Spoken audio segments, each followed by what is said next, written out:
Is anybody able to check if the streaming is on YouTube? I'm checking, but the link, at least the one from the ETF. I can't hear you. It says that the video is private.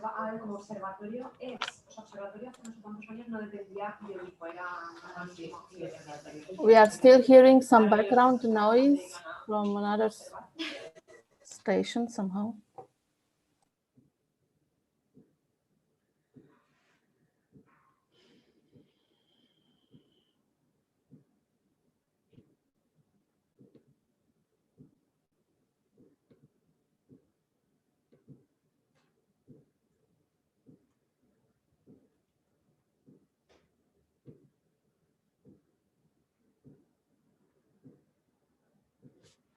Now it's fine. YouTube is working.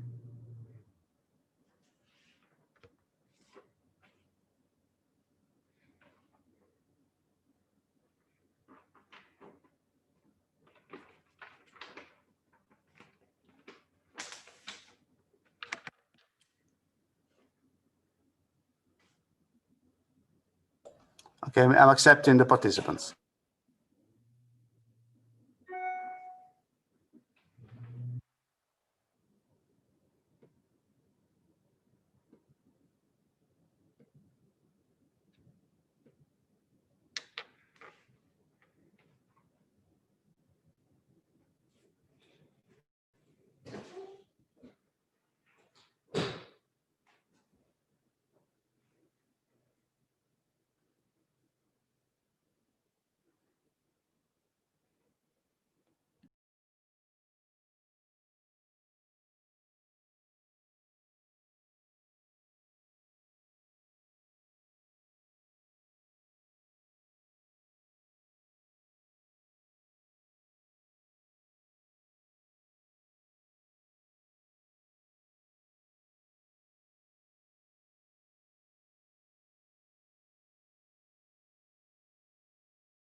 Good morning, everyone. and welcome to our webinar, COVID Impact Act on Skills. I'm Manuela Prina. I work for the European Training Foundation, and I would like to welcome all of you on behalf of the ETF, but also of all partner organizations that with us are hosting this 2 days webinar. So the ILO, UNICEF, the EBRD, and UNIDO. Today's sessions will be hosted in partnership with ILO and UNICEF, and tomorrow's session in partnership with EBRD and UNIDO. We have many guests that will be with us today and tomorrow, and a very important discussion that we like to share with all of you that is connected to the impact of COVID, but in particular to the need to change the tone of the discussion and move from discussing about the problems and the challenges that definitely this year has brought on the table to join forces for action in connection to skills and supporting skills development. Before we start our discussion, let me remind you also of a very important feature of today. Today is the 10th of December, and is the Day of Human Rights. Is also the day where we recall in Europe the Declaration on Human Rights that was signed in 1948, a very important year because it's the year where my father was born. So with this, I mean, I just give a thought to all parents and also all people who are really in a fragile condition in this time of COVID. And just remind you, all of you, that skills is definitely a human right, and it's something that we need to protect and we need to bring forward for all generations on this planet. Let me welcome not only all of you, but also all participants who are following us on YouTube and also on the streaming hosted by our colleagues in the European Commission, DG NEAR, who are also with us today. Thank you very much for everybody. Before we start, I'll guide you through some technical features. I think that all of us are by now familiar with Zoom, but let me remind you of a couple of points. First of all, this webinar is interpreted in different languages, and you find the interpretation channels on the bottom right of the screen. There is an icon, a little word. You click on that, and you can select the interpretation channel that you need. We have interpretation in Russian, in French, and in Arabic. Also, I would like to invite you to use the chat to pose your questions, of course, to our panelists. We have tried to build in between today and tomorrow a time for ensuring that we can have an interaction with all of you.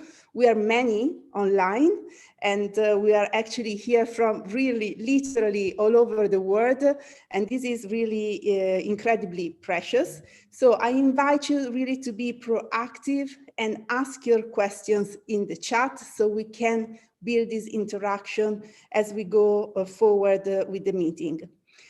Another important information for you is that the link to the webinar will be the same for today and tomorrow. So tomorrow morning, for those of you that will reconnect for our third session, please use the same link that you're using today to connect. And now I think I said everything that I had to say for this short introduction. I would like to give the floor to Anastasia Fezzi, the head of the operations department of the European Training Foundation, to welcome all of you to this important webinar. Anastasia, the floor is yours. Thank you, Manuela. A warm welcome to all of you that are present in this webinar today and tomorrow, Act on Skills. We are all committed to skills, and we all want to act on skills. So welcome. We thank you very much for accepting this invitation, and we count on your inputs these 2 days. I have to say that this is a webinar that has attracted a lot of attention. We have more than 300 registrations. Of course, there are more people following on YouTube. And these 300 registrations bring together a very diversified group of people: employers, trade unions, sectoral organizations, public employment services, civil society organizations, training providers, researchers. So we see that the topic attracts a lot of attention by a lot of actors who are responsible and who want to see skills of people in their countries to develop. I would like to remind you that this is the second seminar that we organize in the last quarter of 2020, a difficult year. The first one was called Hack Skills, and the focus was on the importance of skills for resilience and recovery. Today we go a step further. Our webinar is called Act Skills, and it is exactly to focus on how we can develop these skills, how different actors can put together efforts to make skills developing for everybody. We are in the midst again still of the health crisis, and containment measures are still in place in many countries, bringing a lot of negative impact on the economy, but also the functioning of companies and the lives of people. But we already look at what comes next, how we can pass through this difficult period, and how we can look with optimism the recovery. And this recovery will be supported by two transitions: the green transition and the digital transition. These are global efforts to use these global drivers of change for bringing the recovery forward. Why? Because they create new potential for business model, for production processes, at the end of the day, possibly for new jobs, hopefully for new jobs. But of course, they can be only exploited if people have the skills to tap on the opportunities that the greening of our economies and the digital transformation process are bringing. Certainly, there are investments to be done, there are incentives to be provided to actors, there is need for strong policy drive, but nothing can be achieved without investing in skills. No skills, no recovery in some ways, because it's people and companies, those who are the ones who hold the skills that actually can bring the change. So in this two-day webinar that we have, we will look exactly on how we develop these skills, focusing on 3 points: on active labor market policies, on youth policies, and on skills for enterprise development. I would like to highlight what also Manuela said before, that this is a common undertaking. This webinar is a common undertaking, is done in partnership with ILO, UNICEF, EBRD, and UNIDO, and it builds on the principle of joining efforts.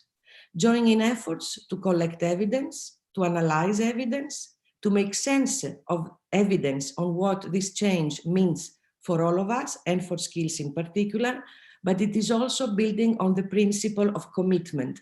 Commitment for joint action to support each other, to pass through this difficult period and see the future brighter for all of us. So having said that, I would like to wish all of us a fruitful webinar. We are looking forward to rich exchange of ideas, of experience. We can learn from each other, we can support each other. And also I would like to take this opportunity to wish you a good end of the year. It's been a difficult year. The new one that is coming will also be challenging, hopefully better and more positive than the one we've passed through. So it is time also for all of us to get prepared for this end of the year, maybe prepare the ground for celebrating with our families. I thank you very much again for your participation, And let's start the webinar. Thank you. Manuela, to you. Thank you, Anastasia. Thank you very much for your welcome words. We are now ready to start our first session that will focus on activation and skills development, policy, innovation, and partnerships. And the session will be guided by my colleagues Ivona and Christina. And I will give the floor to Ivona, who will lead the start of session 1. Ivona, the floor is yours. Thank you very much, Manuela. It's a pleasure for me to welcome you all on the first session. And as Anastasia said, we will focus on active labor market policies and how we can act on skills within activation measures, what type of innovation we can bring to those measures, and how we can build partnerships on activation, on building skills needed for the labor market.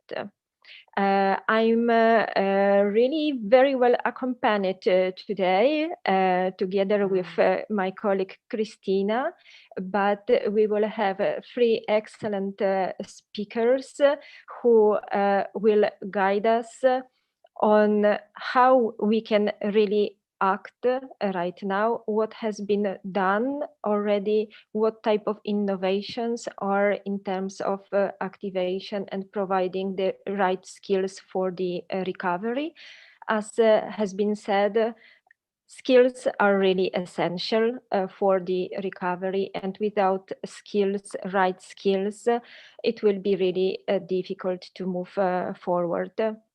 In this session, we will build on our first exchange that we had on 27th of October, and when we looked at different challenges that we are facing right now.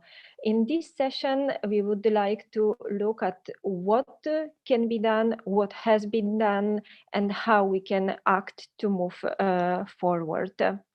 Let me introduce our first speaker, Hilda Olsen, who is a policy officer dealing with public employment services in the Directorate General for Employment, Social Affairs and Inclusion of European Commission. Welcome, Hilda.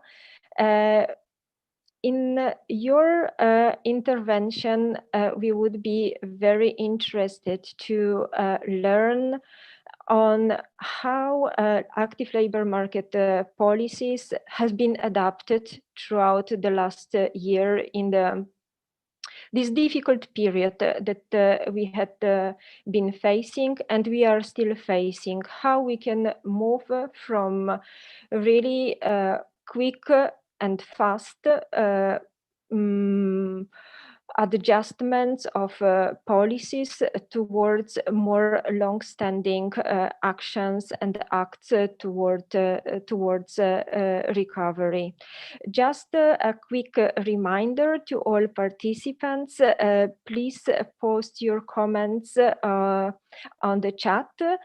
We will try to pick up a few of the comments and questions to our speakers. So please don't be shy. Please interact with us and with our excellent speakers. And now, with not much delay, I invite Hilda to present us and introduce the issue of adaptation of active labor market measures towards upskilling and reskilling policies. Hilda, the floor is yours. Thank you, Ivona, and good morning to everyone. And also thank you for the possibility to come here today to present how the public employment services in Europe have adapted to the situation, both in adoption of measures and also in deliveries, which of course also have become more difficult in this period. I would first highlight the training to prevent inactivity, because as we know from previous crises, that long periods of inactivity tend to reduce the likelihood to come back to work. And after my presentation, you will hear more about an interesting practice from Luxembourg, where they have a measure to support the anticipation and development of future skills, particularly with the aim of employment preservation.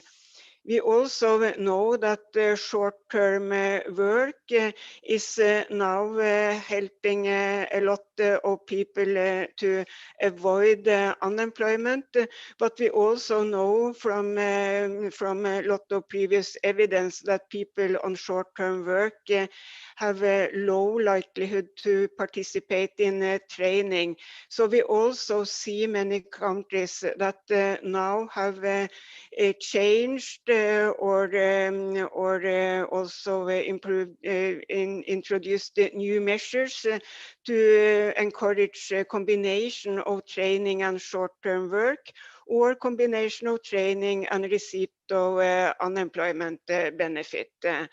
We also know very well that the youth is hard hit by the pandemic, and we also there see that countries now introduce new schemes to support companies to hire apprentices also during this difficult and uncertain time, and also that there are training courses particularly targeted on low educated young people.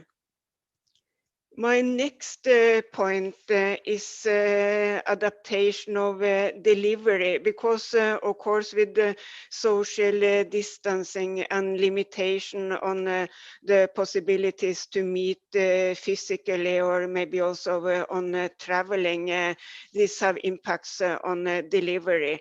And we see widely across Europe that the offers of e-learning courses, or also hybrid training offers have increased. And I would here maybe particularly mention France, where the public employment service Pôle emploi have substantially increased the range of offers of e-learning courses. In Bulgaria, they focus particularly on the needs of SMEs. And I would maybe also mention that some countries have adapted the contracting conditions for private providers of training.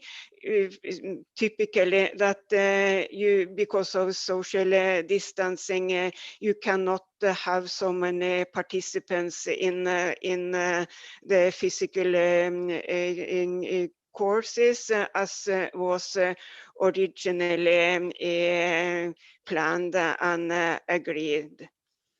As my last point, I will come back to what was mentioned in the introduction here today, a need now maybe to target the ALMPs to new needs and trends during and after the recession. We have seen a boost in digitalization, and this is supposed and expected also to continue in the recovery, and of course have impacts on the content of training.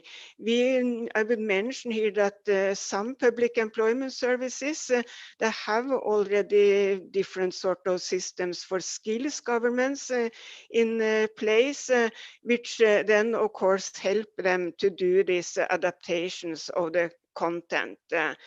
As a last point, I will also point to the public employment services and the staff themselves, because if you now need to advise job seekers into new skills and new occupations, this can also require new skills and competence with the staff. So we also have public employment services that prepare the staff to provide counseling and career advice to promote occupational mobility, for example, into the new green skills that was mentioned in the introduction.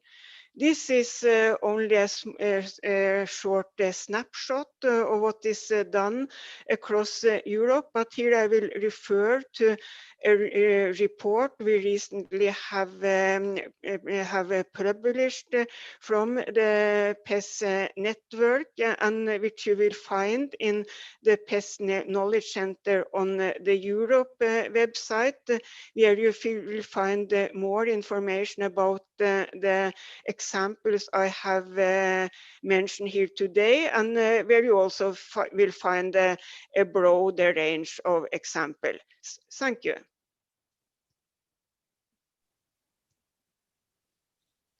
Thank you very much, Hilde. That has been an excellent presentation on how the adaptation on training goes, on shifting priorities towards recovery, towards new trends, including digitalization. And the very, very important point that I also pick up is about the delivery, about the capacity of staff, of public employees to deliver those new on those new priorities. Thank you also very much for introducing already our next speaker, Ines Baer, who will tell us how it looks all in practice. Ines coordinates a Future Skills Initiative in the Agency for the Development of Employment in Luxembourg, that looks at anticipation and the development of future skills for job seekers and for employees. Ines, I welcome you to explain us about the initiative. Thank you very much, Ivona, and also Hilde for giving me the opportunity to present our Future Skills initiative. And of course, as PES, we are only one of the few PES worldwide that have such initiatives. So I'm very honored to present how we do this in Luxembourg. So myself, I joined ADEM, which is the Luxembourg PES, in April of this year, with the objective to develop this Future Skills initiative. And I'd like to just start by briefly laying out the context that drove us to this, because I think we can all agree that the world of work is changing increasingly faster with technologies, but also regulations, environmental pressure, changing demands from customers as well. And this impacts, of course, the jobs and competencies that the market needs. And we as a PES, we really see a growing gap between the demand for talent and skills of the market and the profiles that are existing. And of course, this is for us a challenge for matching the offer and demand. And it's also, it has been accelerated by the COVID pandemic, which has accelerated these different trends of the way we work, the way we consume, and therefore also widened this gap. And so we are convinced that the only way to strategically address this is by addressing upskilling and reskilling of adults also while they are in employment or while they are seeking for a job. And we have an important role as a public employment service in that. So as a result, we launched this Future Skills Initiative, as Hilde said, to anticipate and develop the current and the future skills and to preserve employment. So we are going beyond the traditional role of path to match employees with employers, but also more strategic role of preserving the employment in the market. And we do this via 3 different pillars. One is the upskilling and reskilling of job seekers, which is our main clientele, of course. Then also upskilling and reskilling of employees within companies, and the analysis and studies to better understand the evolution of the jobs and the skills. Regarding job seekers, so this year in the context of the crisis, we launched a new program called the Future Skills Program for job seekers. So now it's open for about 500 job seekers, which for the size of Luxembourg, which is tiny, of course, it's already a good program, and parts of the program will be open also to a much wider public. So the participants of these programs, they go to 3 months of future skills training, which is entirely online, and 6 months of a traineeship that they can do in the public sector because we have different measures in place. And so this allows the moment. So during this job search, they can remain active. They have an interesting access to a really relevant training, and also to a professional experience while they are searching for a job. And we hope to help them through this also to improve their more mid and long-term prospects in their career, and not just the short-term matching. Maybe just to make this a bit more concrete, so the types of skills we are focusing on here is really the transversal skills that we see are very relevant in this time of technological change and other change. So we really want to put forward the human skills that allow us to complement the technologies. We spent an entire month on soft skills, including communication, collaboration, creativity, organization of myself, of my priorities, and analyzing complex information. And then for the next 2 months, we do the more general awareness around digital transformation, digital skills, different digital tools that exist. We do 2 weeks also on project management and change management skills. And the last part is there's a choice between going more into the office tools and really the mastery of them, or getting an introduction to coding and to data analysis. And the public here is really starting from 1 or 2 years below high school. So these are not only trainings for high-skilled people. We have a wide range of participants, but it's really to respond to the market that we need awareness of digital transformation at all levels in the company, and we need more these hybrid profiles also. And so we are doing this in collaboration with training centers from employer association and from employee association. So an interesting collaboration. And to respond to the trend, currently all the training is online. It's a mix between autonomous e-learning modules and virtual classes where the participants are with the group and with the trainer. And we have surprisingly interesting and very positive experiences from that. We also use Slack to increase the community and the interaction between the participants, and this works very well despite being physically isolated at home. At least there's a social contact. And then regarding the side of the employees, so we did a pilot for the past 2 years already on upskilling and reskilling within companies. And now we are making this operational. So we are preparing a new program that we are launching next year.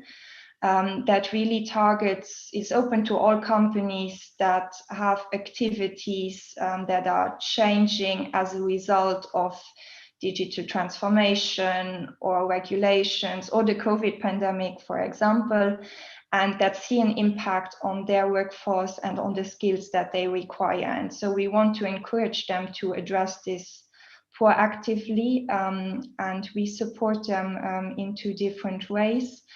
The first one is we are certifying an ecosystem of external service providers, consultants, experts, and coaches that can support these companies in their workforce planning. So this includes looking at what jobs are emerging in the company as the result of the trends, what jobs are at risk of automation, what jobs are being transformed and that require new skills. And on the basis of this, doing a workforce mobility plan for the next 3 years and a training plan for all of the employees impacted. And so we are co-financing 50% of these expert fees. And then the training plan that comes out of this, we are also financing 35 to 50% of these trainings that then need to be done within the companies. And we have more support for SMEs, for example, than for larger companies that are also able to cover some of more of the fees by themselves. And so with this, we really want to, of course, support the employees that are impacted by making them more resilient for the future, but also the companies because they have challenges in finding the right talent. And so we really want to raise awareness around this preventive strategic approach of upskilling and reskilling. And this is just very short to make it more tangible how this analysis looks like. So we really always distinguish between job creation, jobs at risk, and jobs transformed. And for the job creation and job at risk, we need to think about the mobility trajectories. And we are working also on data to make these trajectories easier to identify. And for all 3 cases, we see skills gaps, and so we need to take into account all of them, and all 3 cases will feed into this workforce mobility plan and the training plan. My last point is on the pillar of the sector level studies that we are doing that help us to better understand and anticipate those different evolutions. So we start already by, well, considering the very rich data we have as a pass on jobs being declared, because we cover almost all of the market. And this helps us to monitor very closely where there's an increasing demand, where there's a decreasing demand and a potential displacement of jobs, where there's a mismatch between offer and between demand and supply. So we can identify groups that have maybe a surplus of talent and that should be reskilled, or groups where we really have a lack of talent and we need talent attraction and also skilling for those specific occupations. And what we are doing as well is with Burning Glass Technologies, a pilot on text mining of job offers to go beyond the level of just the job, but to get to the level of structured skills data. And we have skills data in the classification systems, but text mining of the actual job descriptions that we have in our vacancies allows us to have data on the real needs of the market at this point in time. And so with this, we are really feeding into training programs. This also allows us to study the trajectories and the similarity between different jobs based on the structured skills data. We are also providing a dashboard for our advisors, employer advisors and job seeker advisors to counsel them based on this data, so more evidence-based services. And finally, we are part of the National Skills Task Force that was put in place this year to coordinate all efforts around skills and to create a national skills strategy supported by the OECD. And so as PES, we have a lot of this data that we can provide to feed into the national skills strategy by working also with employer associations and with work unions. So this is a number of initiatives and partnerships that have really been created this year. And interestingly, the COVID pandemic, as tragic as it is, has facilitated some of these collaborations and has increased the urgency for work on skills. So I'm very happy to respond to questions later during the Q&A session, or otherwise you can also contact me here if you would like to exchange further. And I think with this, my time is up. Thank you so much, Ines. It has been an excellent presentation, a real practical example of the shift, and such a quick shift towards action on many fronts.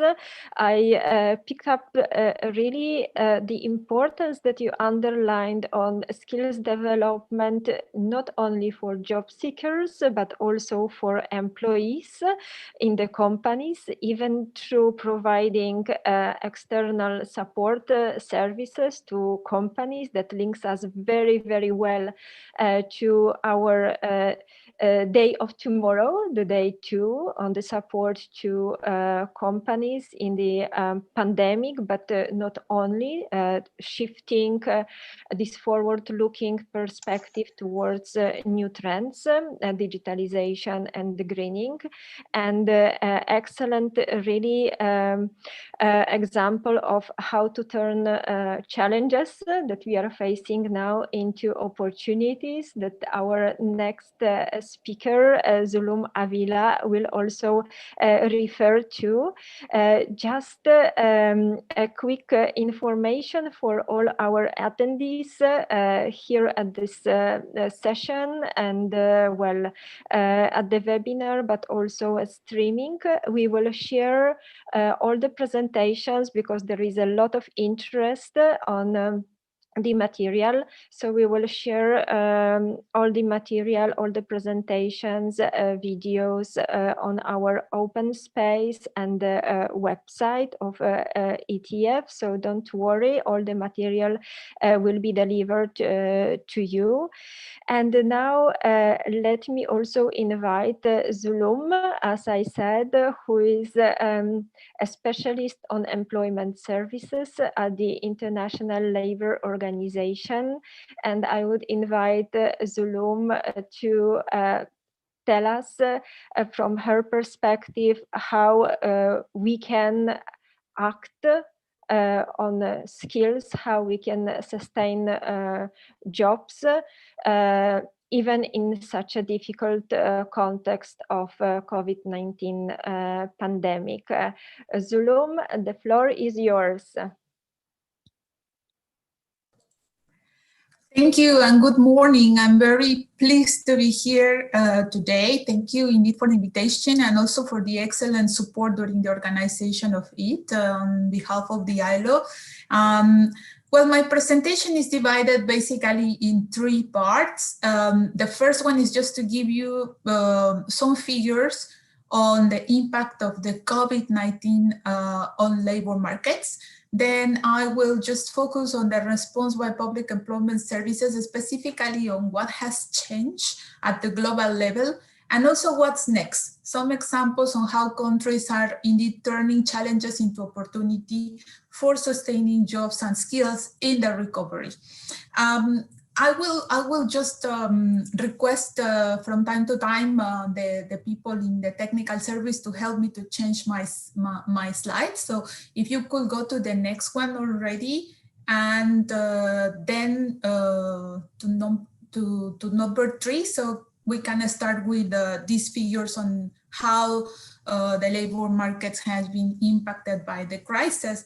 And indeed, the impact of the crisis on the labor markets has been 10 times worse in the majority of countries than in the past global financial crisis of 2008. According to the ILO estimates, the equivalent of 345 million full-time jobs were lost globally in the third quarter of 2020. You can see there the disaggregation also by region. And just to kind of highlight that 60% of these full-time jobs were lost in G20 countries alone in the same period. And many of the hardest hits were young people. Also, at the end of this year, there is a growing recognition that the impact of the pandemic, unfortunately, will be more protracted. So there is a very challenging year ahead. And that most affected countries are reintroducing quarantines, as we can see in the screen. We are also experiencing again lockdown-like measures in hotspots, especially in areas that have been most affected by the pandemic. In the Americas region is one, and Europe too. So unfortunately, this will hamper a decisive rebound in the economic activity and the employment rates over the next 2 years at least. Next slide first, please. And well, while unemployment is to remain high in most countries, as we just see, rising inactivity is more worrisome. And this is likely to make the job recovery even more difficult, because activating discouraged workers requires higher investment and effort. So therefore, the importance of quick and early interventions. As you can see also in the screen, some groups of the labor force are particularly susceptible to being bumped down. For example, young people. Risk long-term scarring on earnings, health, and well-being. But surprisingly, some other groups, like for instance in Canada, women that are without children and not married are for the first time suffering of inactivity. Please, next slide. And well, next we will just discuss what has been changed regarding public employment services responses. Please, the next slide. And well, as we have heard from the prior speakers, employment services and labor market policies are a key part in the toolbox of policymakers for responding to the pandemic. And on the screen, you can see a menu of the different labor market measures, both active and passive, but mainly passive, that were implemented through the pandemic, through the different phases of the pandemic.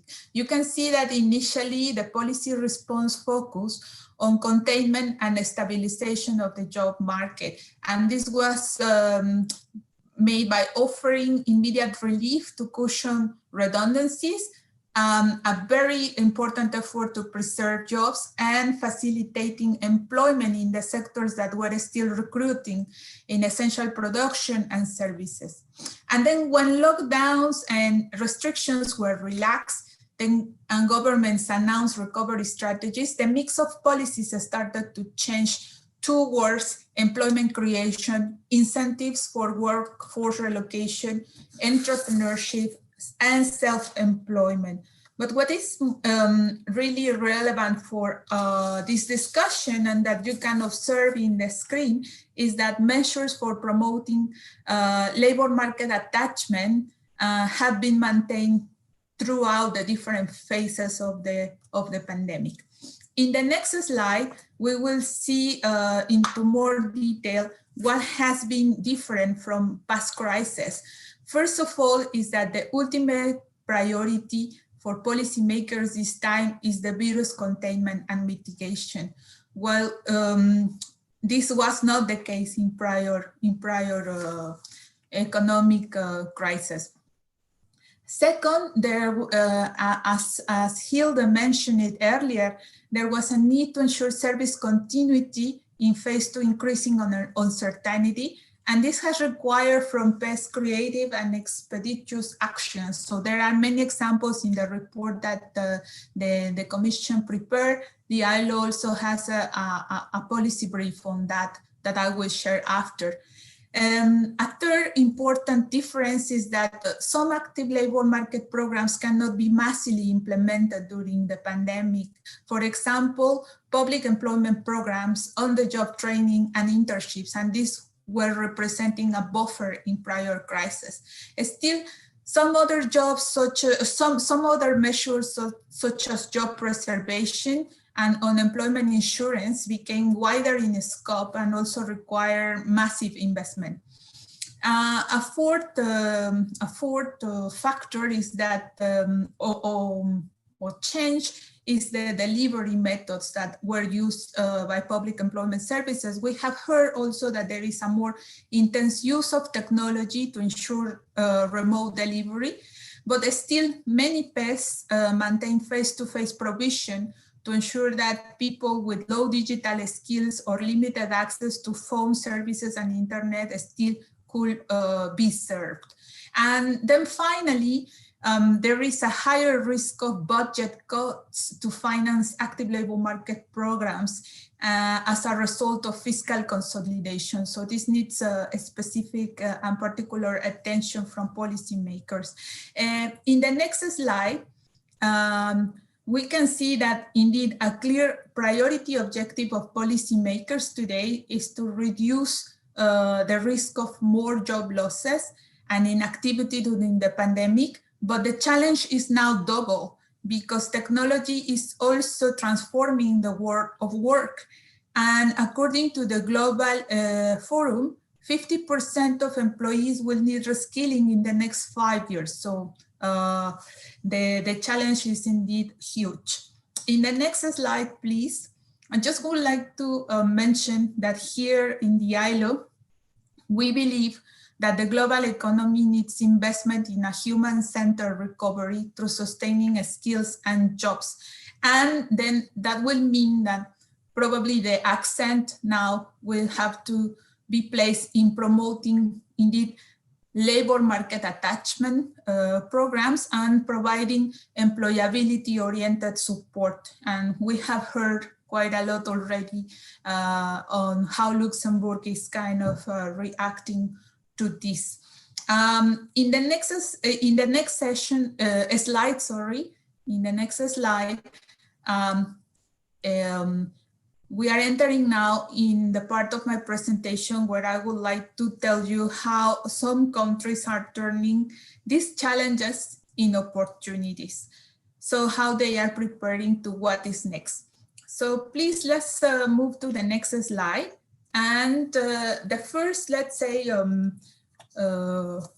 type of measures is that some countries are reinforcing support to target groups, especially those in need of improving or acquiring digital skills to keep themselves afloat in the job market. Singapore, for instance, launched recently a special support grant for low and middle income unemployed workers that were affected by the COVID-19 crisis.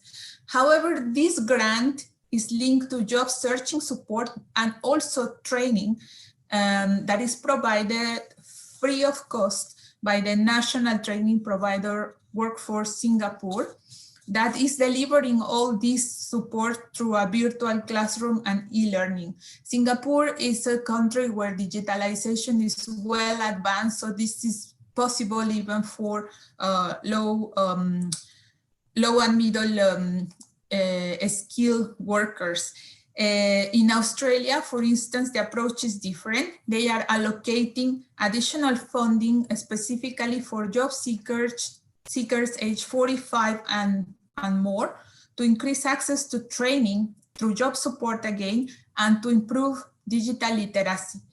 And also another component is to reinforce transferable skills for reconversion of jobs and careers, so which I think is going to be more frequent in the next few years, the different transitions to different jobs and careers.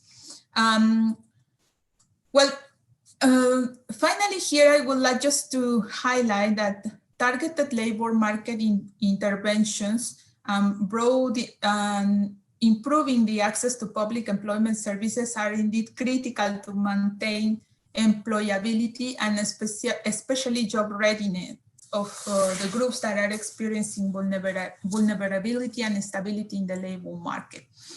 If we can move to the next slide, I would like to now talk to you about how some countries are using live video and other online communication tools for free calls, for supporting chat.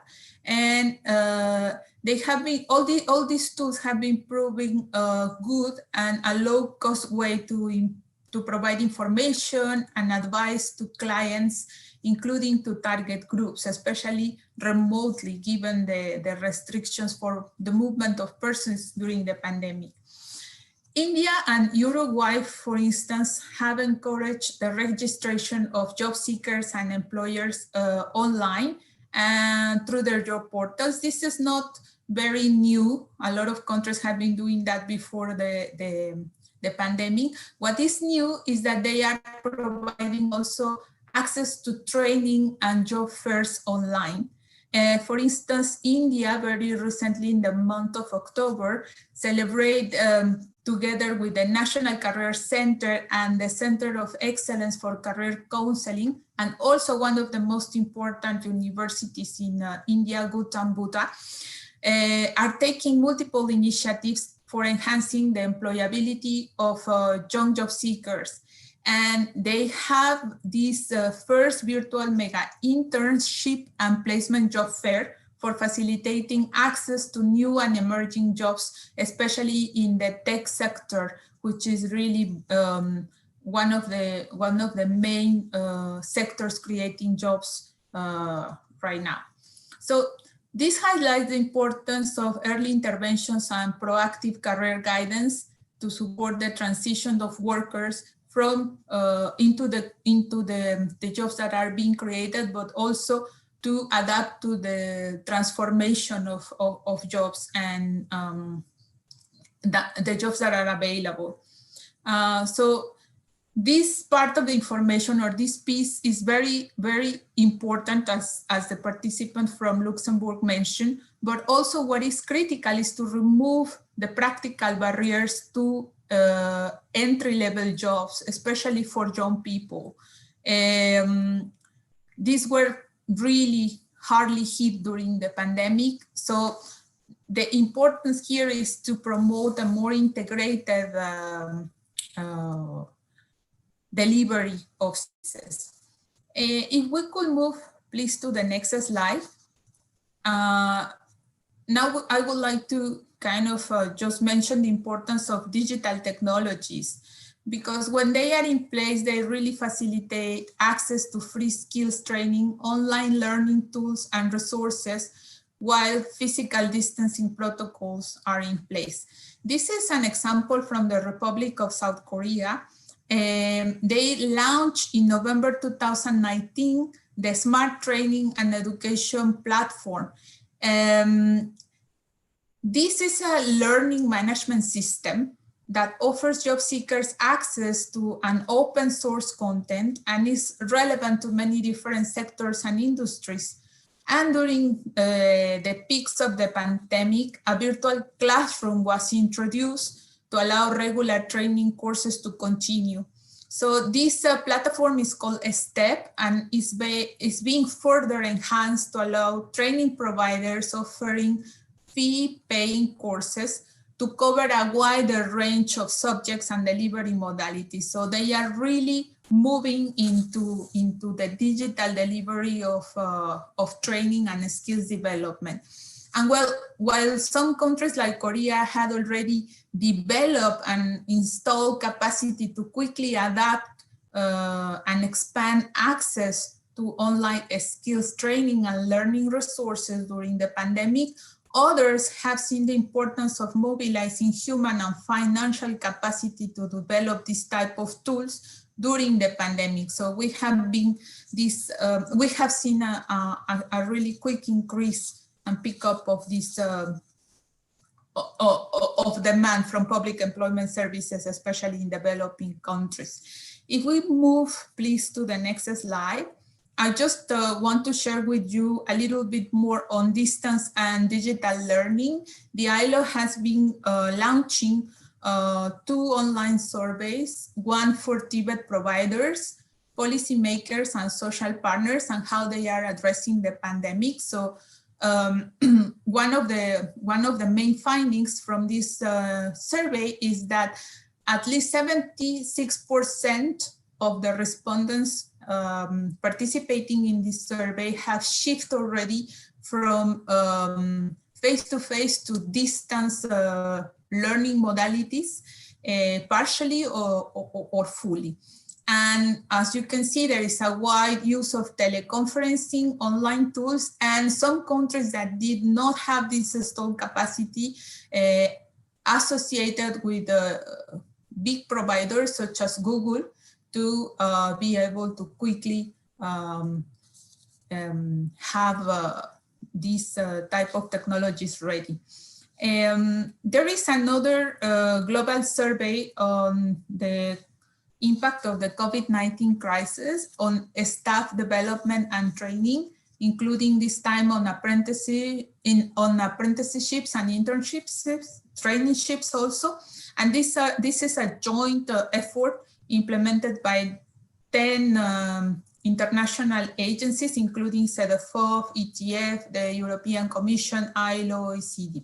So this is soon going to be released, and I guess that maybe some participants will refer to it during the rest of the conference. Just finally, if we can go to the next slide, I just would like to also share more on the adoption of technology by PES. The ILO has been mapping through a global survey how public employment services are using technology to improve service delivery.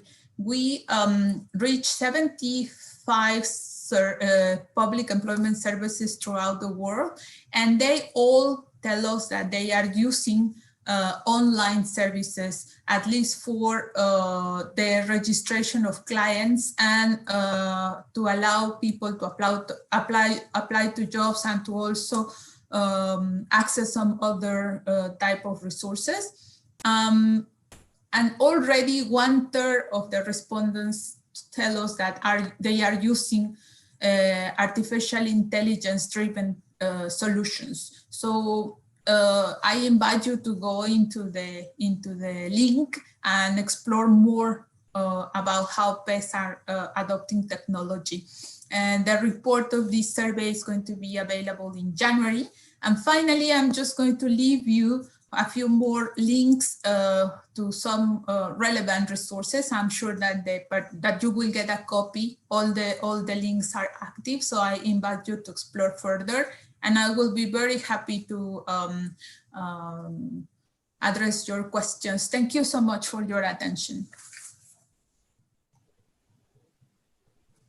Thank you very, very much, Zulum, for this really thorough analysis, but also for such many inspiring examples that we can refer to further in our work.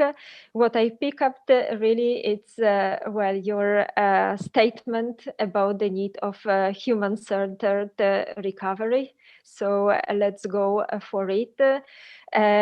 To all the attendees, participants, please don't worry. Again, we will share all the materials and resources, so they will be available to you with all the links that you can explore further.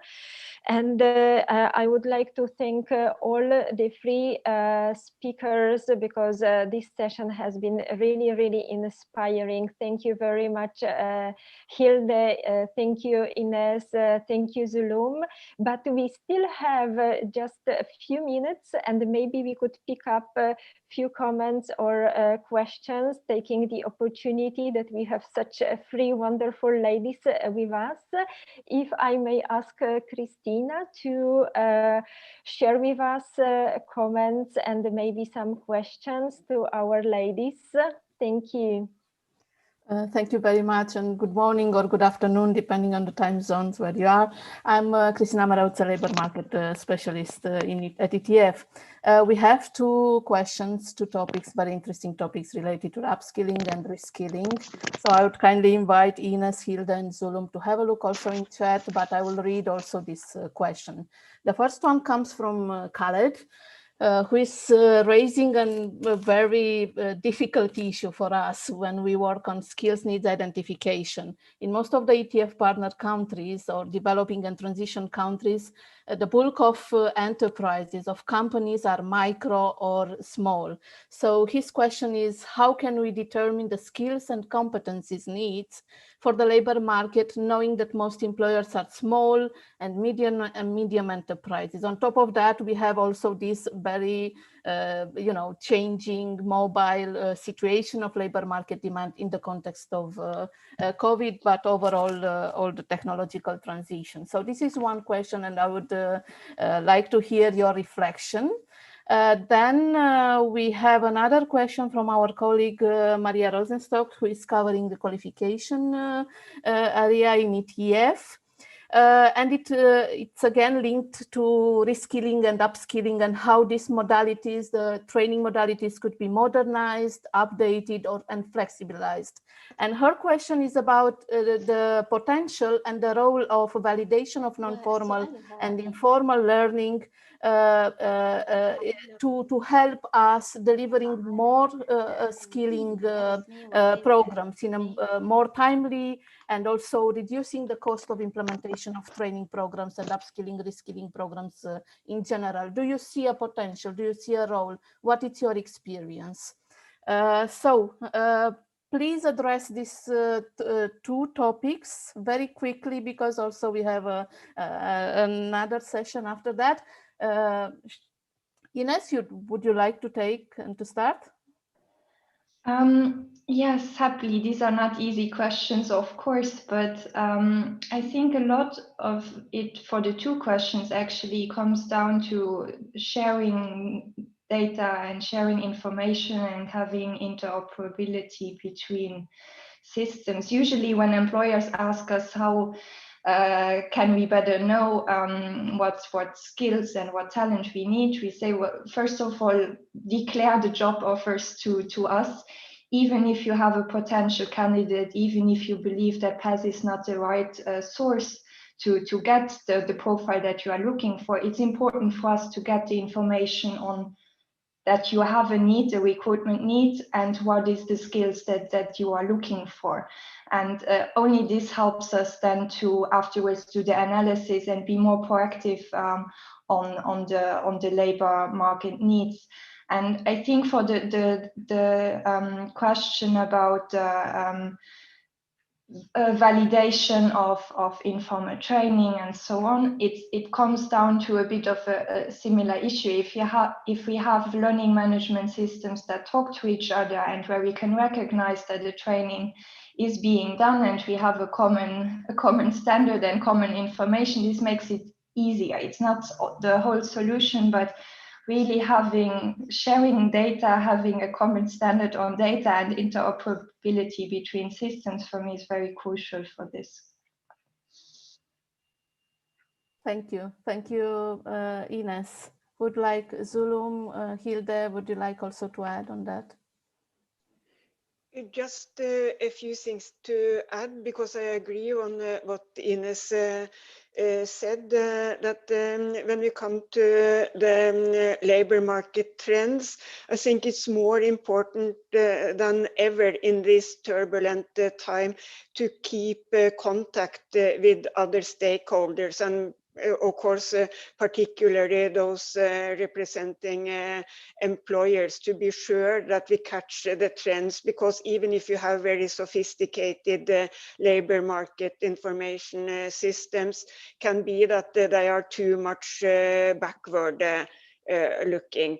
And also when you come to the to validation of non-formal education, maybe just to add there, because this have actually been a discussion now for a long time, that there we actually cooperate with the skills unit in the DG employment, particularly linked to how to validate so-called micro credentials, very small learning format that not usually end up in a certificate or a degree. It will not help in the short run, but it can be interesting to know that these are discussions going on.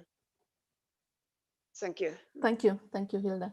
Zulum, your reflections. Your microphone is muted. Apologies. Okay. Right. Just to add to what Ines and Hilda mentioned, indeed the importance of validating informal learning is indeed recognized also by the ILO. We have developed some methodologies that were applied prior to the pandemic, and I can share all this material with you.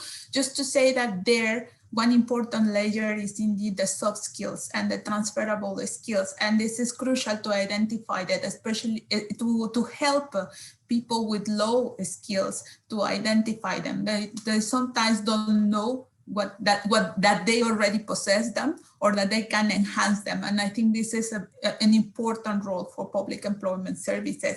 And about that, precisely when we talk about how to better serve small and micro enterprises, where most of the jobs actually are created, it's important also to look at these soft skills. More and more of them are looking for candidates that have a hybrid profile, as Ines mentioned. And I think that public employment services can also provide maybe enhanced services to them to kind of improve their profiling methods and be able to identify these skills and go beyond the matching of the traditional job matching into a sort of more, let's say, wider analysis of the candidates. So to detect those jobs, the potential they have, and to offer this to these enterprises. So I think that this is what I would like to just leave as a message. And I'm going to provide the links to the guides on on the recognition and the validation of informal skills. Perfect. We are actually encouraging the speakers, but also colleagues to share in chat also any resources that you consider relevant. I propose, Ivona, I thank you very much for managing this first session. Thank you Almost very much. Perfectly, from a timing point of view, we know that this is our enemy. Thank you. It has been a real pleasure. I would like to thank very much again Hilde, Ines, and Zulung for those excellent presentations and well, the resources. And again, reassure all the participants that we will share all the resources as soon as possible. So thank you very, very much. And well, with not much delay, let's move to the next very, very interesting part that will be guided by Christina. Thank you so much. Thank you, Ivona. Please stay with us, Ines, Hilde, and Zulum. You are not out of hook because we are still having questions, but I propose to try to take them at the end of the session if we still have time. If not, definitely we will follow up together with you and offer these answers to our colleagues that are posting questions in chat. Now we move to, thank you very much. So we move now to the second part of this session, and actually we try to zoom in into the ETF partner countries' realities. We are happy that a colleague, representative of the Republic of Moldova, has accepted our invitation to attend this webinar, but also to share the experience and the challenges in the context of COVID, specific in the Republic of Moldova, specific to the Public Employment Service. Therefore, I invite Mrs. Raisa Dogaru, the Director of the National Employment Agency, to take the floor. I also want to warn the participants that this presentation will be in Russian. So therefore, you'll need to choose the language, the preferred language from this interpretation icon you can see down the screen. Ms. Dogaru, thank you once again. You have the floor for around 10-12 minutes if possible. Mulțumesc. Да. Добрый день всем. Спасибо за приглашение. Я буду рассказывать об услугах и мерах, которые внедряет Национальное агентство занятости в этом году в контексте COVID. Какие у нас вызовы и проблемы в ситуации, когда сократился рынок труда и росло число безработных. Это очень такой сложный период. Но, во-первых, мы как организация сами обучились, как использовать Zoom, как проводить разные мероприятия с безработными. Мы в этом году мы внедряем новый закон о занятости, и миссия Национального агентства занятости – расширять возможности трудоустройства для соискателей и поддержка работодателей в поиске квалифицированной рабочей силы и создании новых рабочих мест. И выполняем следующие задачи. Реализация политики содействия занятости, трудовая миграция и страхование по безработице. В этих трех направлениях мы двигались в этом году. Что мы делали в дирекции продвижения занятости рабочей силы? Предоставляли услуги, которые обеспечивают связь между спросом на рабочую силу и ее предложением на местном и национальном уровнях с целью содействия и поддержки занятости. Все время, когда мы предоставляем эти услуги, анализируем рынок, спрос на рынке труда и продвигаем занятость через активные меры по трудоустройству, которые нацелены на безработных и работодателей и предоставляются в целях расширения возможностей трудоустройства либо путем создания новых рабочих мест, либо путем облегчения доступа к вакансиям.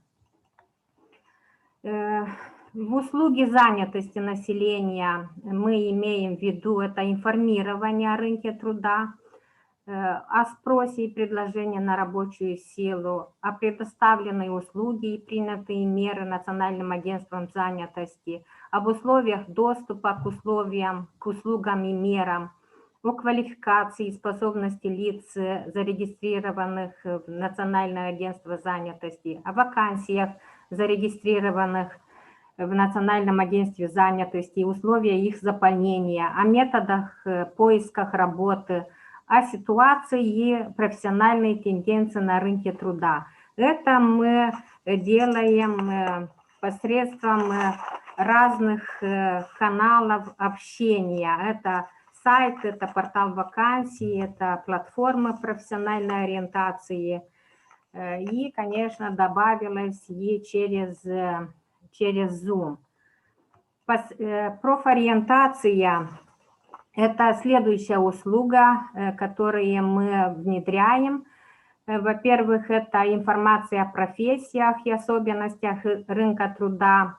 Это тесты, которые дают самопознание каждого участника, консультации по разработке инструментов профессионального маркетинга и консультации по карьерным решениям. Мы имеем, это делается посредством разных платформ. Мы имеем платформы профессиональной ориентации, это Cognitron Career Planner и Casper, это для лиц с уязвимыми, with disabilities, с физическим недостатком. Следующая услуга – это посредничество труда. Это предоставление информации о вакансиях и условиях трудоустройства. Это предварительный отбор кандидатов согласно должностным требованиям работодателя и электронное посредничество. Я могу сказать, что мы проводим, ну, в этом году меньше мы делаем эти job fair ярмарки, но мы перешли на электронные ярмарки, имеем такую платформу электронных ярмарок. Мы делаем эти ярмарки, это в разных областях, секторов и для разных целевых групп. Также как инструмент рынка труда это инфоцентры, это ну, как горячая линия, информируем и консультируем наших граждан по следующим вопросам. Это документы, необходимые для регистрации, это права и обязанности безработных, реализованные услуги и программы занятости, услуги профессиональной ориентации и обучения, предоставление пособия по безработице, легальное трудоустройство и риски нелегальной миграции, также доступ к информационным нашим инструментам и, конечно, контактные данные, чтобы они могли обратиться уже по каждым вопросам. Следующий инструмент – это портал вакансий. Мы размещаем вакансии. Каждый участник на рынке труда может размещать резюме, чтобы могли найти рабочее место. Портал дает автоматическую корреляцию спроса и предложения и позволяет лицам удобный доступ к предложенным вакансиям и быстро иметь разную информацию о рынке труда. Платформа e-ангажари – это то, что я говорила, электронная ярмарка вакансий. Это инструмент подбора персонала на рынке труда. Это очень такая спрашиваемая платформа, и каждый может даже быть консультированным нашим специалистом. Платформа «Карьера» – это инновационный инструмент для профориентации молодежи. На этой платформе имеем информацию о профессиях, чтобы люди могли идентифицировать себя в категории профессий с помощью теста. В активных мерах занятости населения, которые мы внедряем, это профессиональное обучение, это субсидирование рабочих мест, поддержка при создании или адаптации рабочих мест и стимулирование мобильности. Вот такие большие категории разных активных мер. Мы внедряем новые активные меры. В мера профессиональное обучение входят это курсы повышения квалификации, переподготовки и специализации, это обучение без отрыва от производства, это профессиональные стажировки и сертификация знаний и навыков, приобретенных в контексте неформального и информального образования.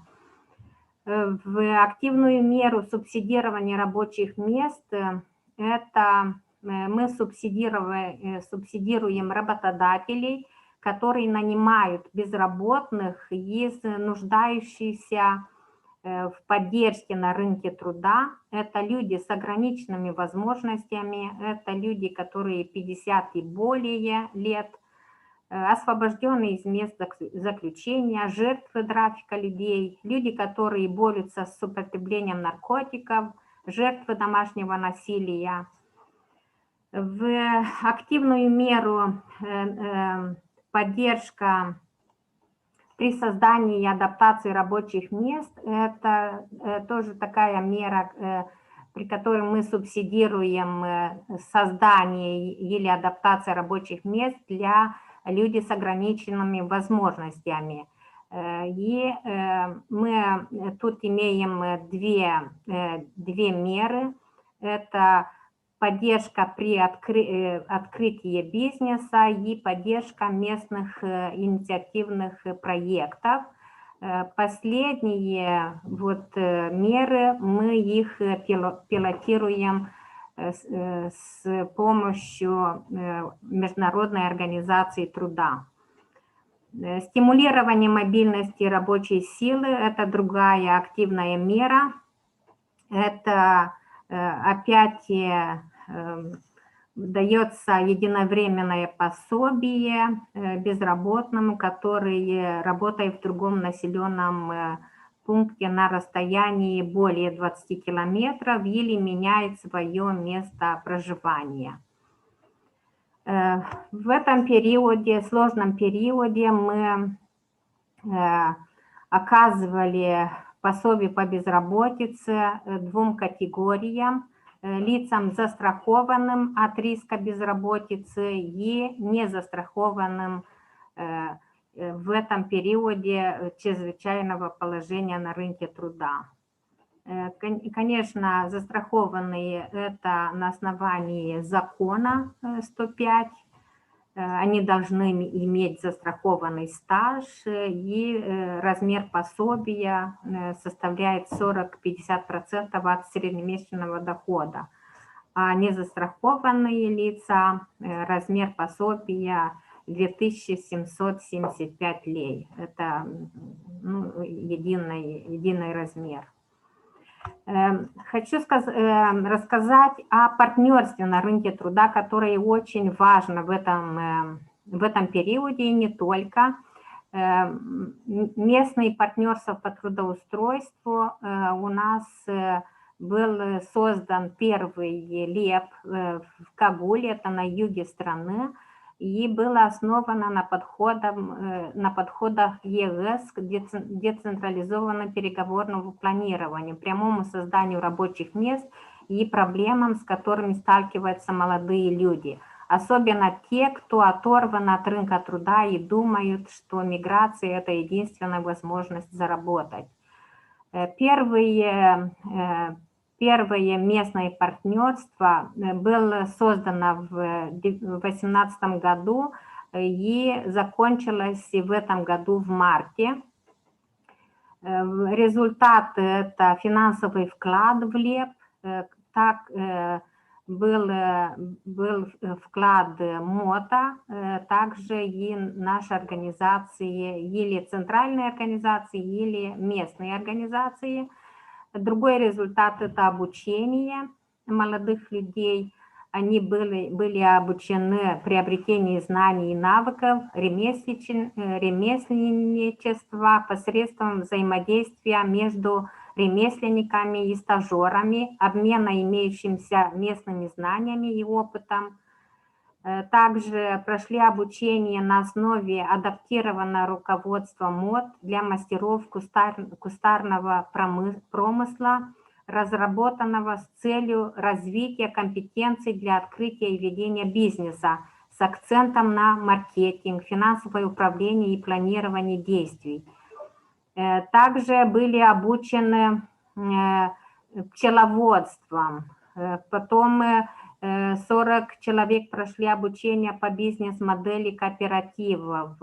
153 человека прошли обучение предпринимательству на основе инструмента МОД. 153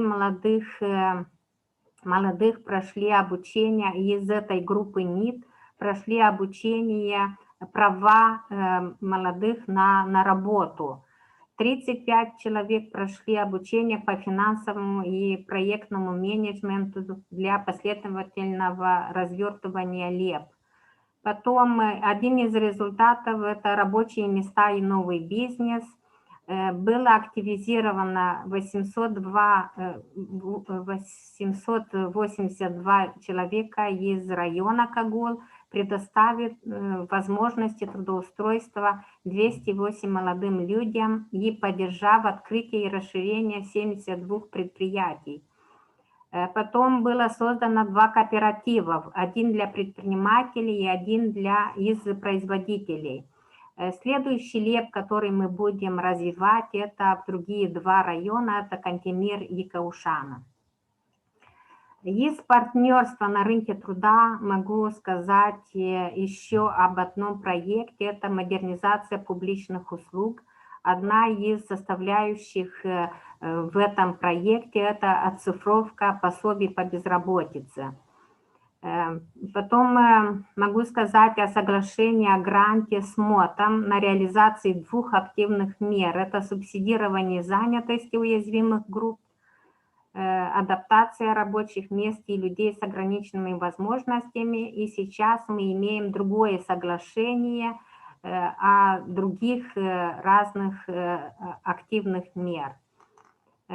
Еще могу говорить о партнерстве. Это проект «Ревок», переосмысление профориентации, и проект «Мидл» – это миграция и локальное развитие. Какие вызовы? Конечно, много вызовов есть на рынке труда. Из них это основные показатели занятости снизились за последние годы, высокий уровень неформального рынка труда, демографические проблемы, в частности, старение населения и миграция, оказывают прямое влияние на основные показатели рынка труда. Молодые люди по-прежнему больше всего страдают от безработицы, нехватка качественных рабочих мест, низкая производительность труда и низкие доходы. Рост занятости в сельском хозяйственном секторе связан с отсутствием возможностей трудоустройства в населенных секторах, в сельскохозяйственных секторах, и дискриминационное отношение к некоторым группам населения на рынке труда. И уже задачи, которые мы имеем по улучшению ситуации на рынке труда, это повышение уровня формальной занятости, создание равных возможностей для женщин и мужчин, укрепление связи между рынком труда и системой профессионального обучения для улучшения навыков и квалификации, повышения возможностей трудоустройства и адаптации рабочей силы, создание механизма для быстрого реагирования на новые потребности рынка труда, использование потенциала международной трудовой миграции для достижения целей политики в области занятости и укрепление потенциала государственных органов по развитию партнерских отношений для улучшения политики в области занятости при соблюдении принципа равных возможностей. И в конце основные показатели, они не слишком большие, но мы внедряем новые меры на рынке труда, и, конечно, уже в будущем мы будем иметь другие цифры. Спасибо за внимание. И, конечно, если есть вопросы. Thank you very much, Ms. Dogaro, for this detailed presentation on the challenges you have. I'm sure that there are big similarities with other countries from the region and in the ETF partner countries overall. I take these points that you mentioned on the technological investments and online delivery of services. I know that the Moldovan Employment Service has invested over the last 15 years in the development of these tools and channels and instruments. And I think now in this crisis, all these investments had paid off. You also mentioned the local partnerships, and I believe that this is extremely important to build up this local partnership in the employment and social support to really outreach all these groups that are at risk. And finally, since we also had a comment in chat about the informal economies, how countries have dealt with this, and it's a big challenge in the developing and transition countries. Of course, you mentioned that in the context of crisis, you also covered the uninsured people, which it was, a measure that it was implemented adopted in other countries as well. So I think that's a first step to try building the trust and try to cover also these categories. Unfortunately, we need to stop here with this presentation and comments. If we manage to have some time at the end to take additional comments, of course we will do that. But we now move to our colleague from Poland, Łukasz Sienkiewicz. He is working with ETF together with his colleagues from Fondazione Brodolini on study research work on the impact of COVID, on the lessons we can get from past crises, and on how labor market policies interventions can be, extended, expanded, and the human capital investments become a reality also in this crisis and recovery context. Lukasz will look at the effectiveness of active labor market measures. I know that it's a very sensitive subject everywhere, but I think it's important to look at these elements as well. Lukasz, you'll have around 10-12 minutes for this presentation. Our colleagues from the logistics side will help us with the presentation. They will upload the presentation. Please do that. Lukasz, the floor is yours. Thank you very much, Christina. Thank you for inviting me, and good morning, everyone. I'm here on behalf of Fondazione Giacomo Brodolini and the project that Christina introduced to talk a bit about the measurement of effectiveness of labor market programs in the context of crisis and post-crisis. Next slide, please. I think that the problem with measurement of effectiveness is very important nowadays in the current crisis, due to the fact that we, as public employment services and other institutions, are trying to move towards more evidence-based services, and we want to make sure that what we implement is really working. And this is a hard question, because it really is a complex one. We have to analyze and gather evidence about what works for who and why, but also have to take into consideration the crisis context for the implementation of active labor market policies. And this work is not only challenging in terms of methodology, but also challenging in terms of limited evidence. So what we try to do, and we are trying to do, is to gather evidence and make an extensive review of existing sources, focusing on systematic reviews and meta-analysis to understand what is really working. And this has been done in the crisis context of the past crisis after 2008, but also on this rather scarce evidence of the current crisis developments. Next slide, please. The problem starts from the beginning. Definitions of active labor market policies are very varied in different sources and different analysis. We are using the categorization or classification used by European Commission.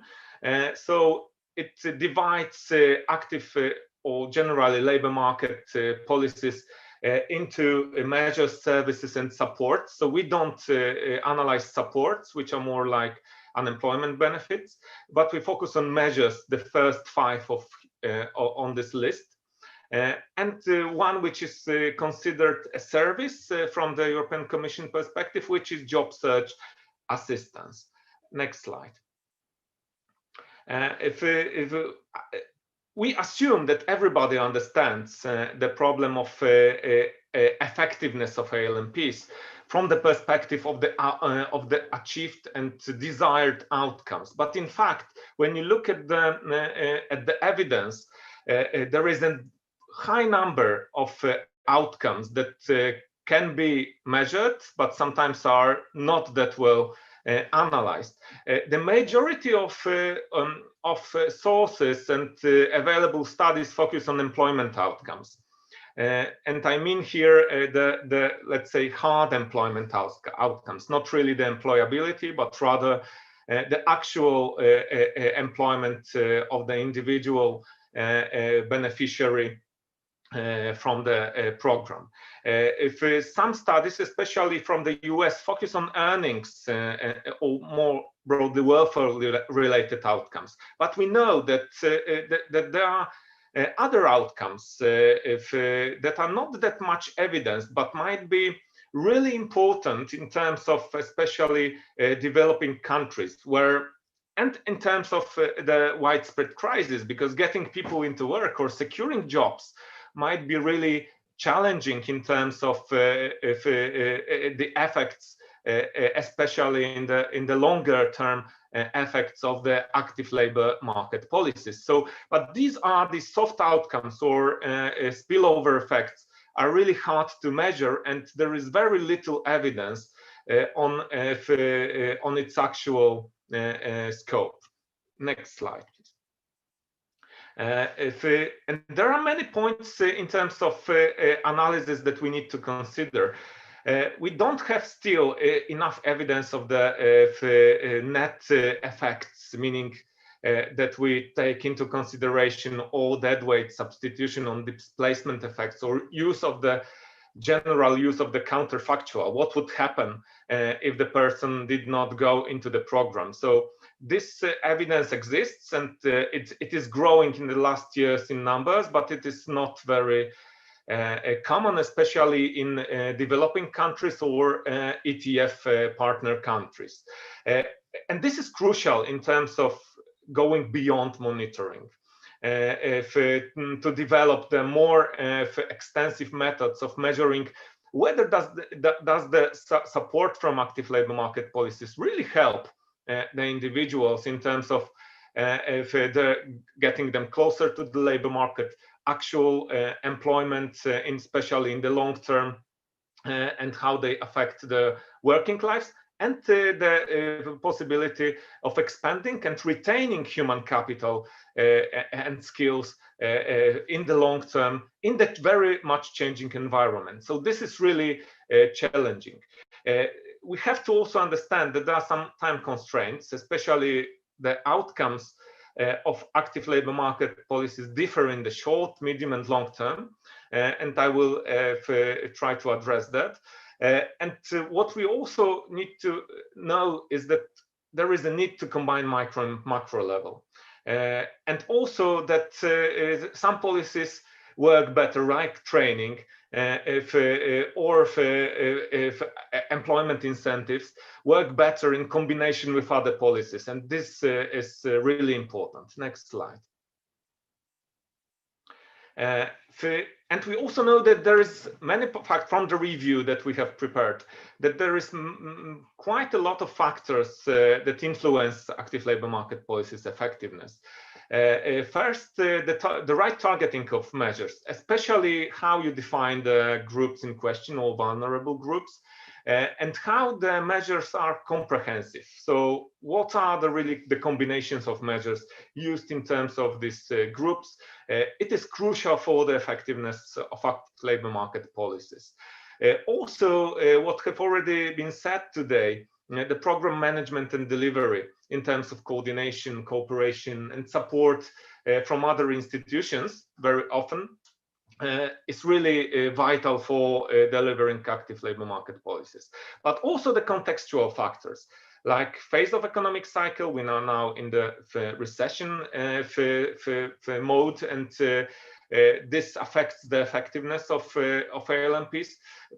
Economic development level, but also, and mostly important for public employment services, the institutional capacity that these organizations have, especially in the times of the big influx of unemployed. Next slide. So when you look at the given ALMPs, regarding training, it is the most common used ALMP, in fact, when you look at the scale of use. It is very much dependent on the right targeting. So when you choose the specific groups of people, and this is from the meta-analysis, this information and systematic reviews, when you target it to specific groups in certain sectors, it has the highest level of effectiveness. But usually, and we have to remember that, especially now in times of crisis, that this measure is evident, the effectiveness is really evident in the long term. So we can't expect very quick results, but if we invest in skills, in terms of green skills, on digital skills, or other skills needed in the recovery, we might see outcomes in the longer terms. But also combining training with counseling helps to improve employment effectiveness. It has been evidence that in the low and middle income countries, the training is, when tied to counseling and focused on women, it works the most effective. Next slide. As regards employment incentives, it is a rather expensive LMP, but also quite effective in terms of while focused on specific groups, but also in low and middle income countries when tied to training. So this is really important. All the traineeship and apprenticeship efforts made in terms of supporting also employment work the most effective. So human capital development and skills are really crucial, not just incentivizing employment, because then it might become and very prone to displacement effect, for example. So the companies will be more focused on getting cheap employment than for providing support in the longer term. Next slide. If sheltered and supported employment is quite special for LMP, which is more focused on people with disabilities, but it is effective when you manage the program very strictly. And it is effective, but hard to compare to other LMPs due to its specificity. Next slide. When you look at direct job creation, of course, it is very effective measure in terms of crisis context, but as a means to support low incomes or generally incomes upkeep, but also in keeping people close to the labor market, so their skills do not become obsolete. And this is very important observation. It is effective in low and middle income countries, as evidenced by meta-analysis, which have lower institutional capacity, and this is very important too. Next slide. Startup incentives, these are particularly effective in low and middle income countries, but when partnered with training again. So this is also very important, because just supporting the business startup is not enough, especially when you look at the business cycle or economic cycle. When you support these business startups in the recession part of the cycle, already it is hard for the entrepreneurs to create their own businesses due to market conditions. So it is very important that this support is complex. It is one of the least common LMPs, in fact, but widely found. So the scale is small, but it is important, and particularly important for women in low-income countries, as evidenced by studies we have reviewed. Next slide. Job search incentives, this is important, but most commonly found in high-income countries, as it requires high institutional capacity. And what is really interesting, it is determined by a well-balanced sanctioning and job support mechanisms, so that people really get incentivized, but also in a sense controlled to assess their active participation in the program. Very well designed for young people, as evidenced by studies. Next slide. When you look at past crisis measures from the crisis of 2008 and beyond, we have seen a very much increase in the use of activation measures in all countries, high, medium, and low income. And it really is interesting, especially in high income countries. Employment incentives and training have been playing leading roles in combating the crisis and its consequences. But also ETF partner countries deployed LMPs. but with varied scales and varied effects. With regional differences and institutional capacity being the key determinants. We have seen first signs of climate crisis responses, greening of jobs, but these were rather scarce than at the moment. Next slide. Lukasz, sorry to interrupt you. You'll need to compress the remaining slides in, let's say, 1 minute or 2 minutes. All right, I will try to do so. So there is a lot of evidence of what really worked in the past crisis measures. This will be made, of course, available to you. And next slide.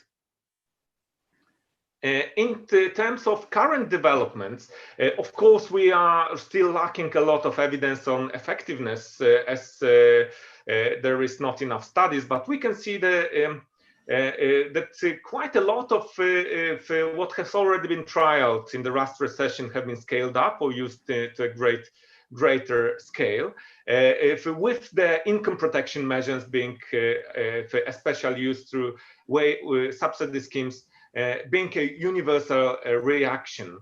Next slide.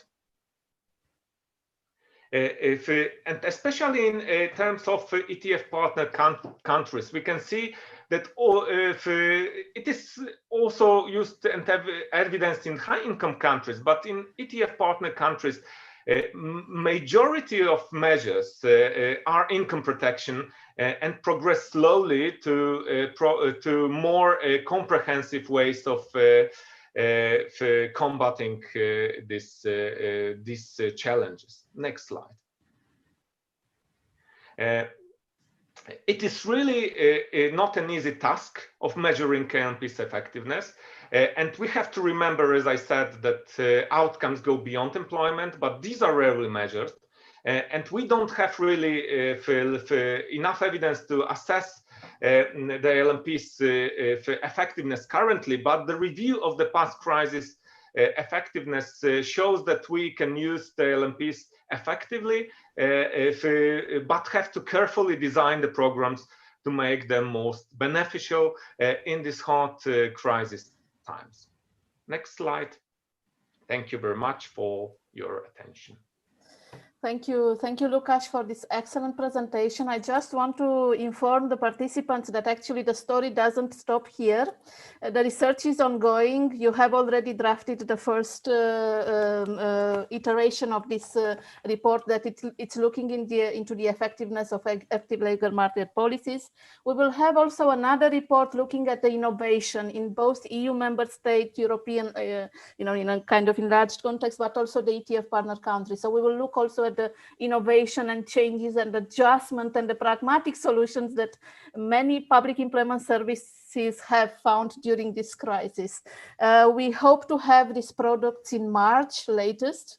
We will share with you, and we will also invite you in another event. With your permission, I will go to the closing of this session. I just want to take one and to address one point that Tanya Jacobi made.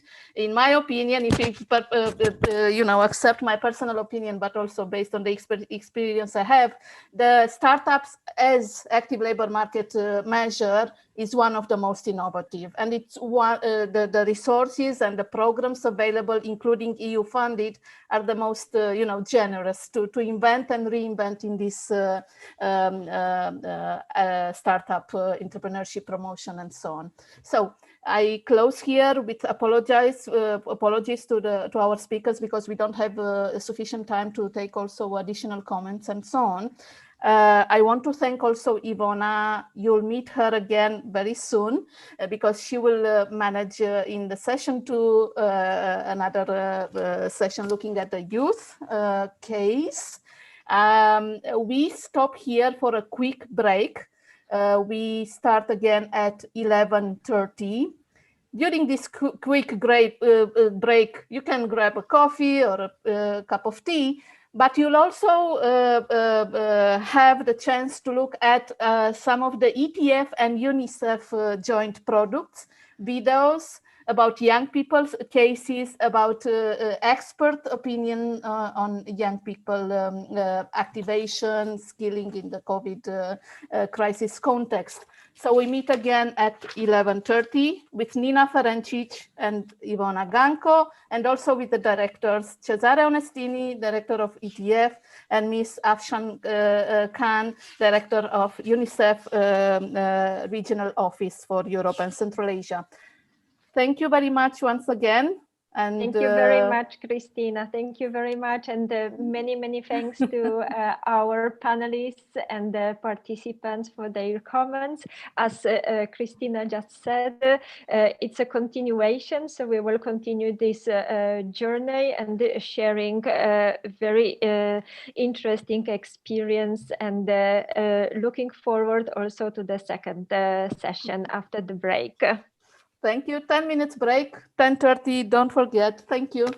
11:30, sorry. Thank you, 11:30.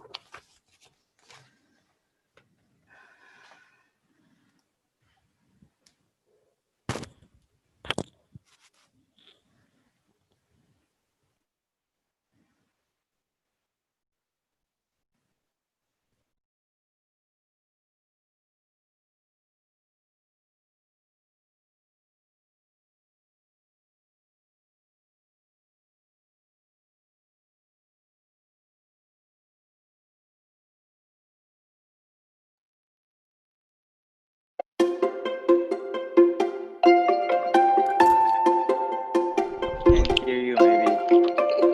Take a screenshot. Bir saniye.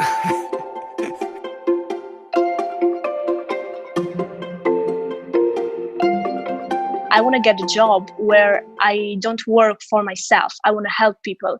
Like, I want to do something. I want to give them hope. I want to heal them. My dream job is to work in my professions. Anywhere where I can implement what I have learned so far, I will be happy with it, and I will consider it a success.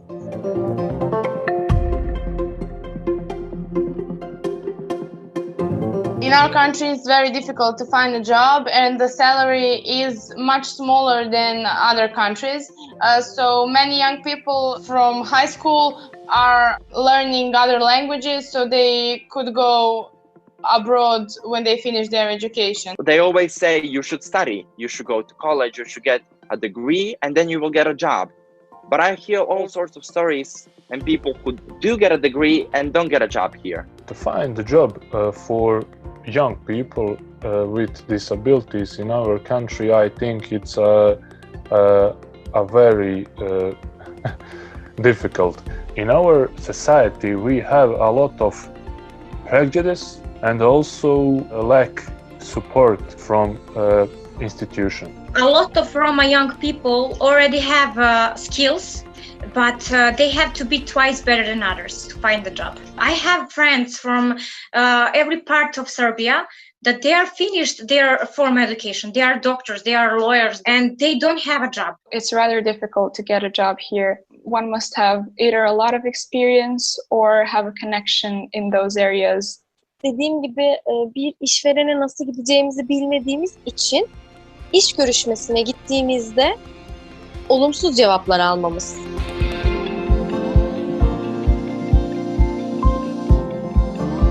Employers nowadays are looking for people that are courageous to take risks, and also for creative youngsters. The skills necessary, I think, are communication. So you can talk to people and work in a team, and computer skills, because I don't think there's a job you can do without it now. Tabii ki işi iyi yapması, iyi bilmesinin yanında iyi bir yabancı dilinin olması, hatta belki birkaç ve insanlarla ilişkilerin iyi olmasına bakarım kesinlikle, ki bence bu çok önemli bir şey. Yani sosyal birisi olmasına bakarım. In school we sure do learn a lot of stuff. We learn great stuff actually, but that's never enough.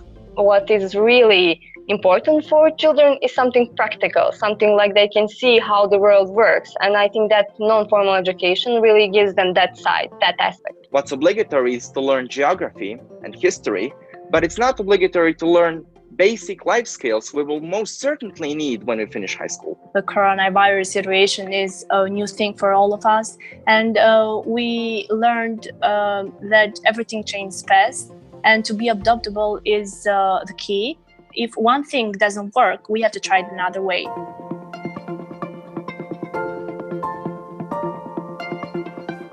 Most of my peers, I don't feel like that they've learned how to apply the knowledge that they've gotten, and they're always asking questions like, when am I ever going to need this in my life? I think our education system should have a class where you go to different workplaces to see what that work consists of, and maybe if the students are interested in it. You need to know what do you do in this job, and then you can choose your favorite one based on the skills that you have and opportunities that you can get to join that job.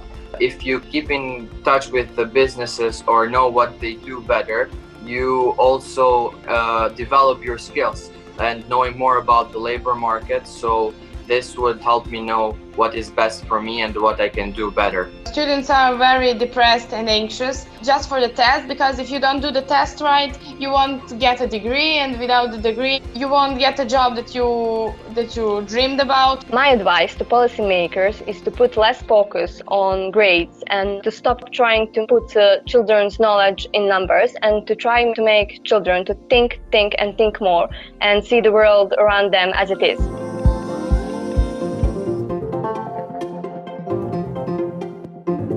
To be completely honest, the thought of having to choose or decide your future when you're 17, it's not scary, it's horrifying.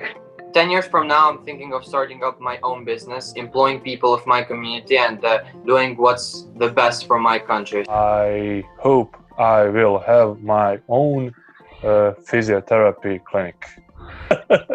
Okay. Working in a top-notch laboratory in Paris and with a family. School is not only about learning and be in school, but it's to be active and serve the people that are around and do better for your community also. We do have potential here. I mean, we have the young people that are very professional in things they do. And if they give them the opportunity to do that, I'm sure it'll be a better place. Skills matter, dreams matter, we matter.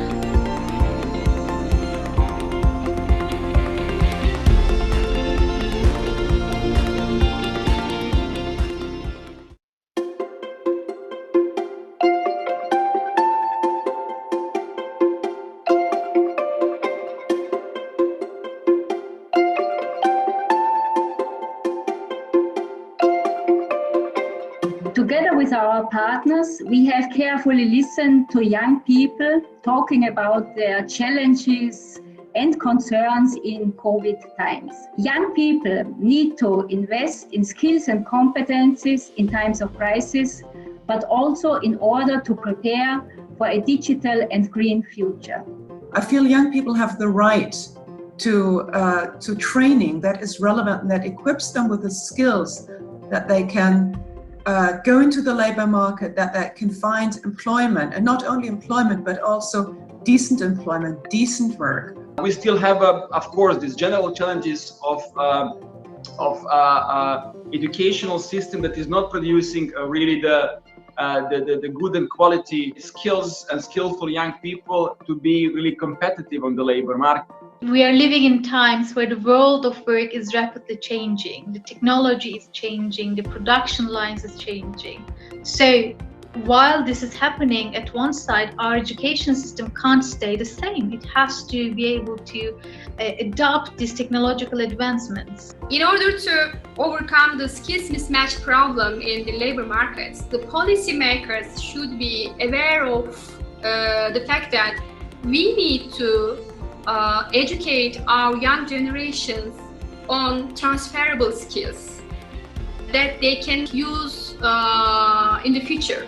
Learning at a company means that you are learning in a systemic manner. You learn within the system of the workplace. This equips young people much better with the skills that are needed in the real economy.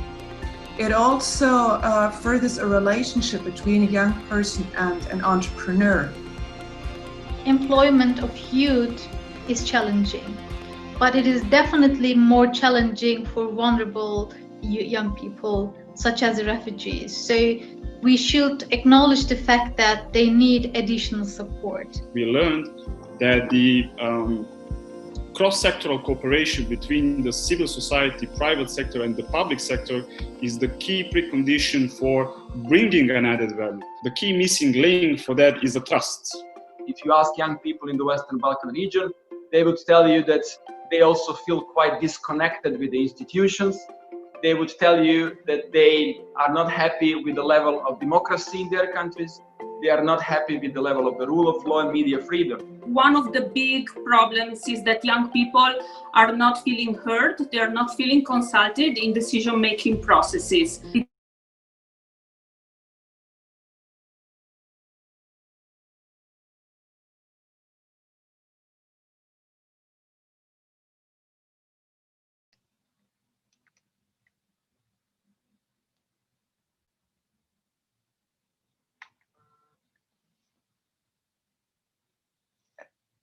Well, hello everyone. It is 11:30. My name is Nina Ferencic and I am going to be facilitating the session now.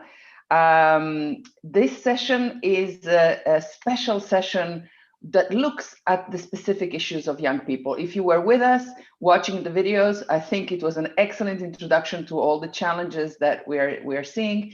But I think we are having now a chance to discuss this through this session, some of these issues in a lot more detail. This session is called Skills and Labor Market Transition in Pandemic Times, the Case of Youth. And it is my pleasure to say a few initial words. Basically, first of all, I would like to greet not only all of you on Zoom, but also all of you following us on streaming on YouTube. I would like to welcome the young participants, particularly in this session. And I would like to maybe say a couple of words about a report that just was released today that looks at preventing a lockdown generation in Europe and Central Asia, which really looks at some of the ways young people have been impacted by COVID-19. We all have heard this morning about the fact that young people were impacted in many, many ways worse than the rest of the population. There's issues in employment, in education disruptions. They faced a number of challenges in terms of jobs, in terms of income, in terms of opportunities. So there was a loss in learning. There were lots of issues that young people were needing to face. So this report looked at some of those issues, looked at the statistics, but what's unique in the report that's released today is the fact that we consulted and we tried to get the views and the sentiments of young people about these issues. So UNICEF and ETF worked together to consult young people, get their views, their sentiments, and we're happy to have included in our report the views of more than 15,000 young people from the region who talked about their experiences, their issues. And what emerged from the report is, on the one hand, the concerns, the disconnect, the anxiousness about the future prospects, but also a sense of optimism, a sense of solidarity. And they also realized the importance of inclusion.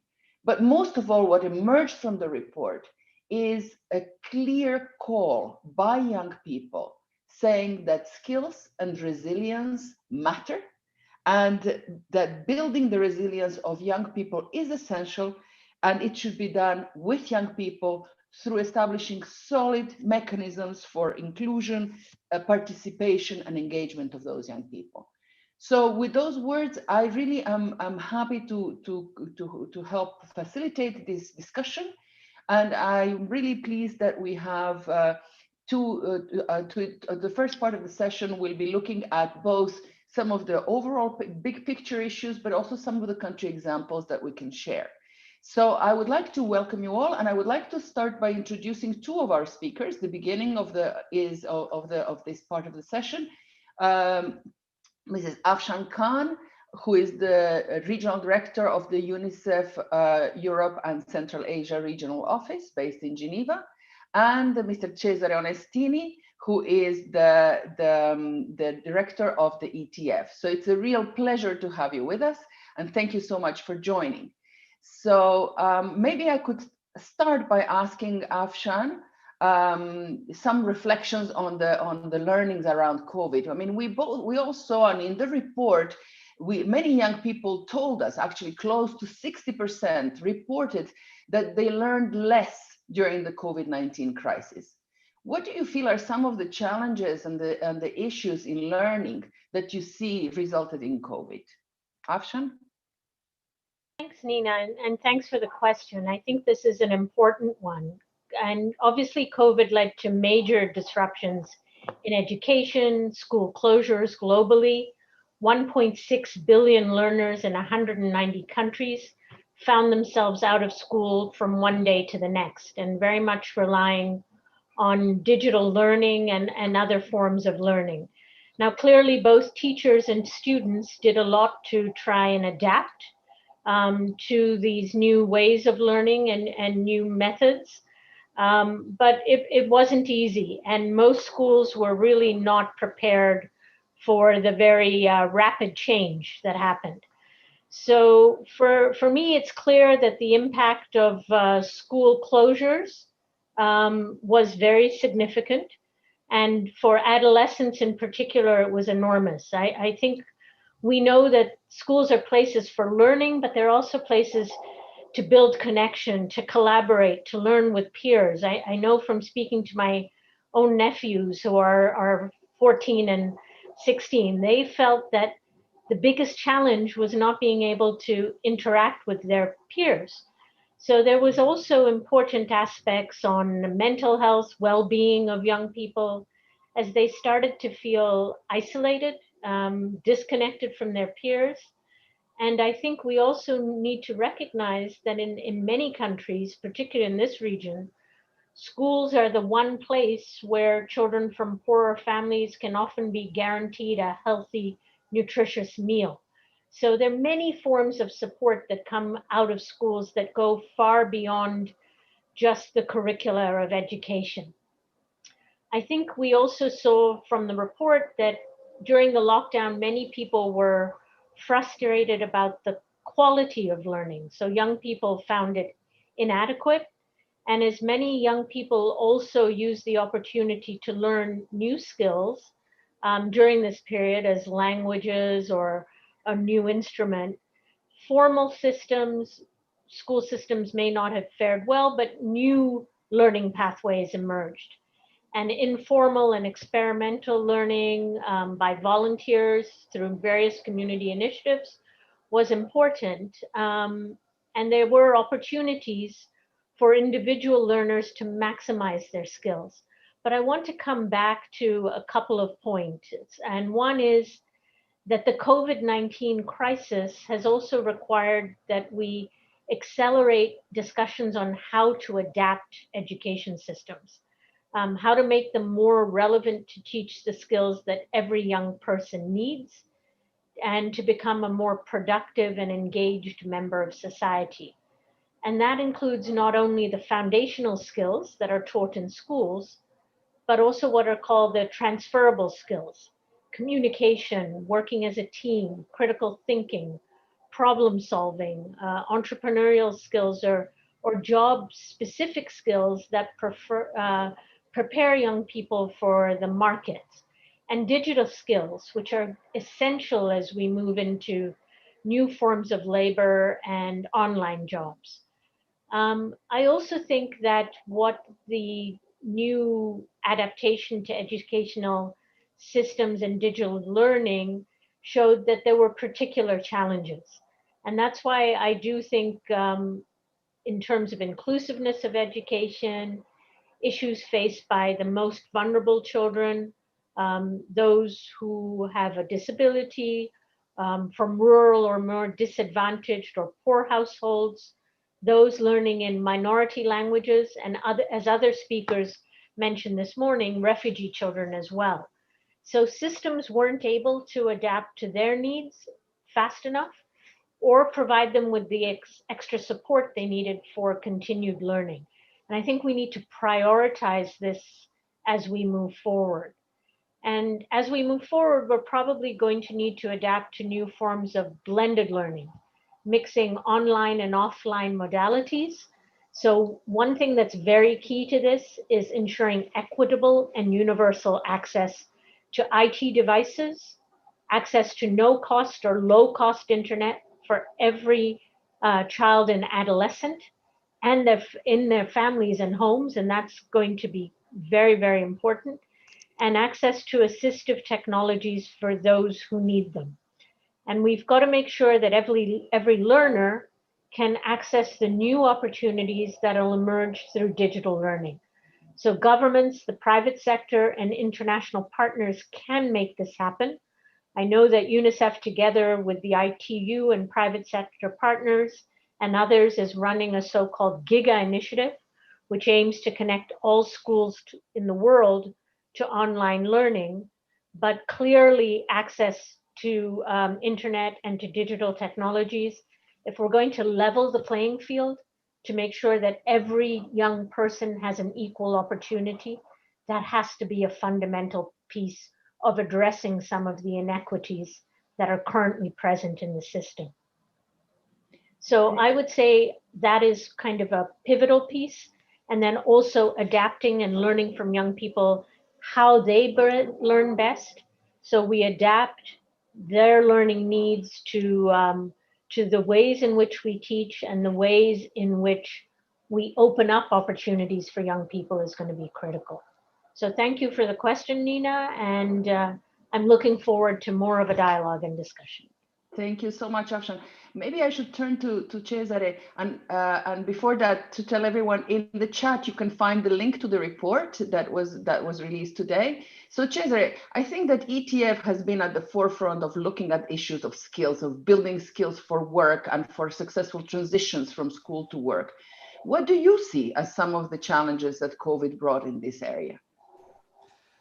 Thank you, Nina, and it's a pleasure to be able to join this conversation, especially after Afshan, who's really set the scene for understanding where we are at. And just at the outset, let me say how much I think this joint work with UNICEF is helping us reconsider and understand better what is really happening, because we all know COVID has brought an unprecedented disruption.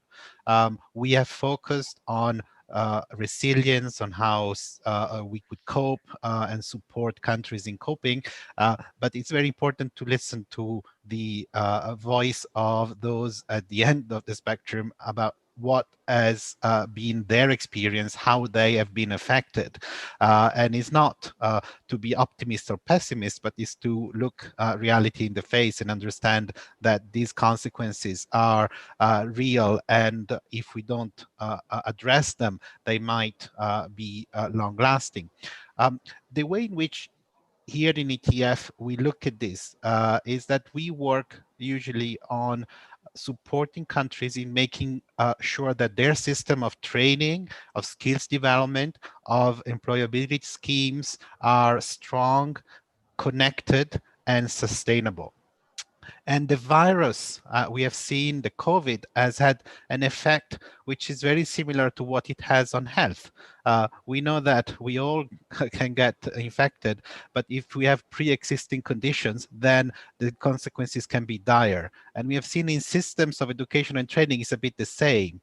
If you had pre-existing weaknesses, the infection, the pandemic has highlighted those, and cruelly so, showing that if you were not prepared, if you had not put in place systems of competence-based learning. So if you had not thought it through in your system, if you had not implemented it, if you had not started with some degree of training for your teachers and trainers on digital learning, what does it mean? Is not simply reading the same lesson on a different platform. If you had not done all of that, then the impact was much, much stronger. And we hear it in the voices of the youth now. We see the proof there that systems which had not been investing sufficiently in preparing and in moving maybe towards this competence approach. Competence meaning looking at the skills that the individuals develop through the learning, training, and all of that, then they are the ones who now face more serious consequences. As Afshan said, youth have been particularly affected. I think youth and migrants in all these disruptive moments are always the ones that get more disproportionately affected, and we have seen it here. The reasons are multiple. I don't think that there is any big scheme to affect youth in particular, but they're the most vulnerable because they are not part of a system yet, because also in terms of social dialogue, they are more at the fringes of these social dialogues. Their interests are less represented in some of these conversations. So it's important that through a report such as this voice is heard and put also in front of the policymakers. You asked about, in particular, the issue of skills and employability. And there we have seen that you address this issue, youth can address this issue by confronting themselves with different types of experiences. So adding to their education, also training opportunities, in-company opportunities, practical learning, a stage and other things. And all of this has been fundamentally disrupted by COVID. Whilst some of the education processes could be put online, and if you were lucky enough to have access to a good platform so you could do that, the skills development part could not be put online or was not ready. Nobody had thought it through.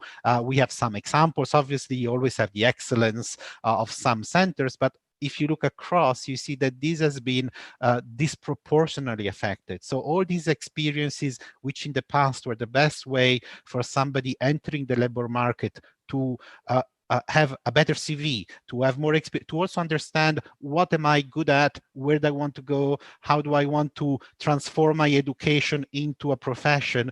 All of these opportunities have not been there. So I think if we look at the next step, that's where we need to encourage more investment. Let me say one thing, not to close on a pessimistic note. I think what we are seeing now is that there is a much stronger understanding of these needs. You hear it not just in the speeches of politicians, but you also hear it more and more in the experience of families, of learners, of teachers. We have all kind of become more aware that education and training have become frontline issues and that we need to do something. And as part of this, what we see is that we have probably a once in a lifetime generation investment that's going to happen in the next year or two in thinking about reinforcing education and training. If the promises that we see now in terms of new financial packages or new coordinated approaches will really develop, this will be the opportunity to use this once in a generation opportunity to rethink the system. And to do that, I think the voice of youth is essential. So the conversation we started now with this report for us in ETF will be one of those inputs into the way forward. Excellent. I'm sure that young people will be very happy to hear that they will continue in the conversation. Yet 80% of them reported in our report that in a way they really think that they will face big challenges for getting a job in the future. The same was echoed also in the videos. But they also see some opportunities for entrepreneurship, work in some sectors like the gig economy or the IT sector. And those are seen as future areas of boom. Any messages that you think that we can do better concretely to enhance their opportunities there? On this, I think the focus has to be on being more flexible and being more flexible in the way in which we support youth. We talk a lot about individualized pathways and learning or so. Now is the time to also align the way in which we provide support more to these individual approaches. Individual does not mean that everybody does a thing on their own. Individual means that we support the strength of each individual in order to contribute at the best they can to build their own skills and their own pathways to sustainable employment. This has to be focused through, for example, better work on career guidance. I think now it's time to really look at career guidance and see how we can support this essential function in a way which needs to connect more to the new skills agendas and the skills that business are looking for, so that we can support young people in making choices which will increase their chances of having this famous job matching between skills and needs that we see. At the level of systems, we see that approaches such as the youth guarantee, making sure that no young person is left in a limbo for in between a course or another, but that there is at least a proactive effort to make them some offers, to push them to consider some opportunities. So these youth guarantee schemes that we see are being developed from public authorities, those are ways in which we can support this process. And then I think ultimately this is the time to move to a lifelong learning that's not just a slogan, but it's a reality, so that we all share in this understanding that you build your portfolio of competencies not just by a course of 2-3 years or when your formal education is finished, but you keep adding. As you said, Nina, this new phase of COVID has pushed some young people to also branch out and learn some new skills, use online platforms to do that. We need to generalize this. We need to make it available to more. As Afshan said, we are very conscious that there have the vulnerable populations are being even more excluded in this context. So there we need to have some real targeted approaches. So I would say we know what the elements of successful policies are. We know that there is an awareness and there is some willingness to invest. So I think we need to make an effort to now consolidate this understanding and bring this investment closer to the beneficiaries, closer to the teachers, the trainers, and the youth. Afshan, Cesare and you have mentioned the whole issue of connectedness of young people, feeling part of society. And certainly in the report, in the different consultations we had, young people told us very clearly, they are ready to contribute towards building back better, towards building back much, much better than what we had. So they want to participate, they're ready to come up with solutions, to contribute to the development of their societies. What are your thoughts on opportunities for young people to participate, to get engaged, to get activated?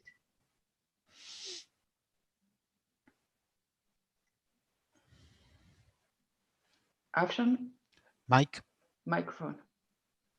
Thank you, Nina. I think this is a really foundational question, and young people really want opportunities to connect in ways that are what would I say, that are really systematic, that link them to platforms and institutions at the community, national, and local levels. Something that allows their voices to be heard in a much more systematic way and influence in a constructive way the decisions that affect their lives. So when it comes to schools, for example, there are many ways to make the opinions of students heard and influence decisions about education or curriculum reforms. Some have active student councils, some are consulted by the ministries of education, but this whole interaction needs to become much more inclusive. And nowhere is that more poignant than some of the demonstrations we've seen recently around exams.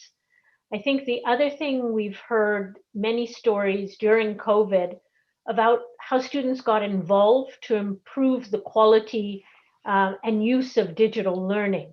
They collaborated with their teachers to improve the way in which learning platforms would be used. And even more importantly, we saw a lot of peer-to-peer collaboration. So UNICEF has supported in a number of countries youth volunteer programs, and we saw those youth volunteers actually accompanying and supporting other younger kids on using digital platforms. So that's an important resource and network that also should be used. We've also seen in some cities and towns that are child and adolescent friendly cities in Croatia and Serbia, Ukraine, and others, that there's standing mechanisms for involving youth in local governance, discussing initiatives on how to improve the use of space or recycling. And I think replicating these more fully is going to be critical.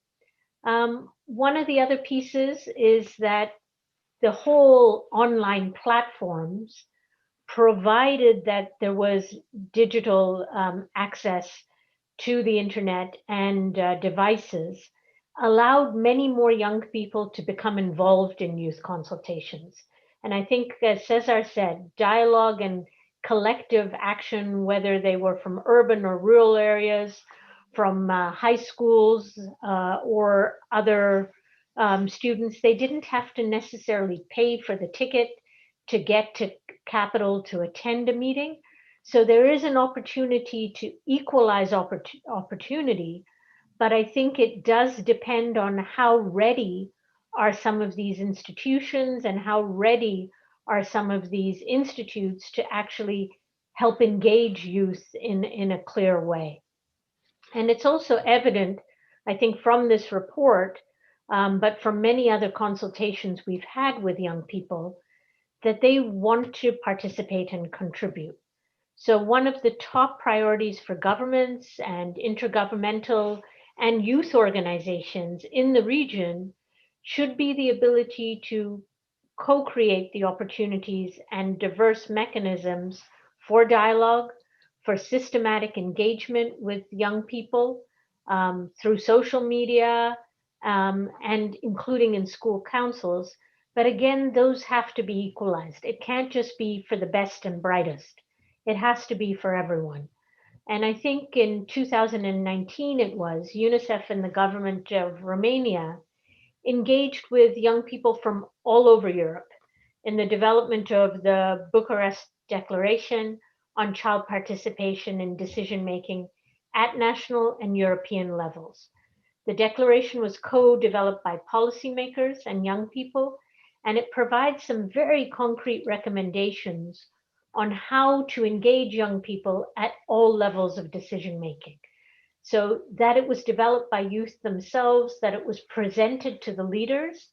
I think we now need to use these approaches and programs that use human-centered design, and I know we're going to hear from several of our colleagues later on, such as Upshifts, such as innovation labs or hackathons, that bring young people together in teams, and that may have to be virtual teams for a little while longer, that develop solutions for local problems and that can be supported and scaled up.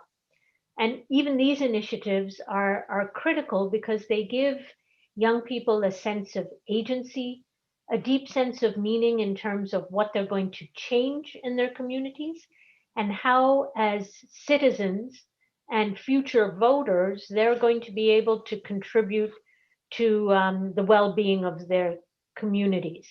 So I think programs that foster a sense of solidarity, a sense of belonging, a sense of social cohesion, and Cesar referred to the dialogue that's going on now in terms of the future of Europe.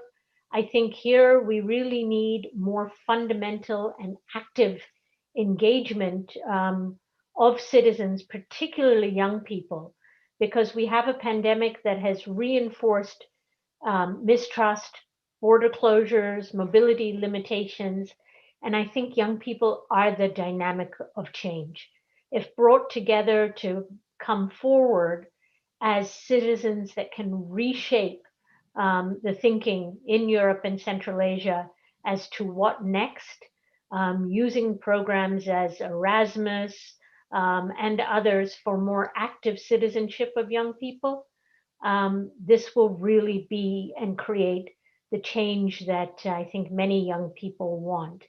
And lastly, I would just add one point, and that is that participation really needs to be learned. Young people need skills to be able to participate. And that starts at an early age with parents involving their children in decisions related to their daily life. We've seen that even in our early learning, close engagement between parents and children to support them to build their skills and capacities on how to engage, how to communicate effectively, so that a culture of participation, it's not just something external, but it's embedded in the home. And all of these elements, I think, go towards building stronger citizenship, stronger inclusion, stronger cohesion at a time when society needs this contribution from young people more than ever before. Thanks, Nina. Thank you, Afshan. I think that this is great for this segment of dialogue with the two directors. Please stay with us, but I have been looking at Trina Hoti throughout this, what you were speaking, Afshan. And Trina, who is the representative of our young generation here, and she was nodding quite a few times. So Trina, over to you. How do you see this issue of participation? I know you're only one here in front of all these people who are listening to you. You are representing the youth voice, but there is a whole constituency backing you up. So how do you see the challenges and the opportunities for participation? You're based in Kosovo, and but you also have experience in the rest of Europe. So over to you, Trina. Thank you so much for the opportunity. I hope that first you are all well during these crisis times. I am Trina Hote. I'm a child rights advocate and also the facilitator of the Youth UNICEF reference group. This group is composed by 10 beneficiaries of UNICEF's programs here in Kosovo, and our aim is to provide UNICEF with youth perspectives. It's my pleasure to be here and to be listened to, a thing that usually young people do not face at all here in Kosovo. But I think that this should be absolutely the new norm of our societies, especially in the post-COVID times. I'm happy that the report is available because I was part of some interviews, and during the COVID times, especially the mental health for young people was in crisis too.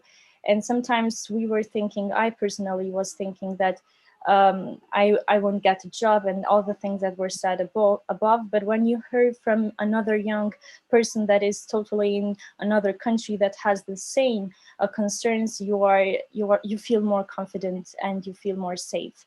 I think that having a youthful age doesn't mean that you experience youth. So I think that experiencing youth for young people is by providing them internships, by providing them opportunities for quality education and for quality transition from the school to the work phase, to the workplace planet, I would call. Because here in Kosovo, the formal education doesn't provide you, unfortunately, with all the skills that you need to have. I, for myself, have been engaged in children's advocacy since I was in my primary school, and during all these 7 years, I have made clear with myself how important it is to take part in the decision making, and it's not only useful, but it's also needed to be part of it. And the challenges in the school, formal school education, made me realize and have a critical thinking about it, because my skills that I was gaining from informal activities, I haven't seen in my siblings in my family. I haven't seen in my friends or in my peers, because they didn't have access to these informal activities.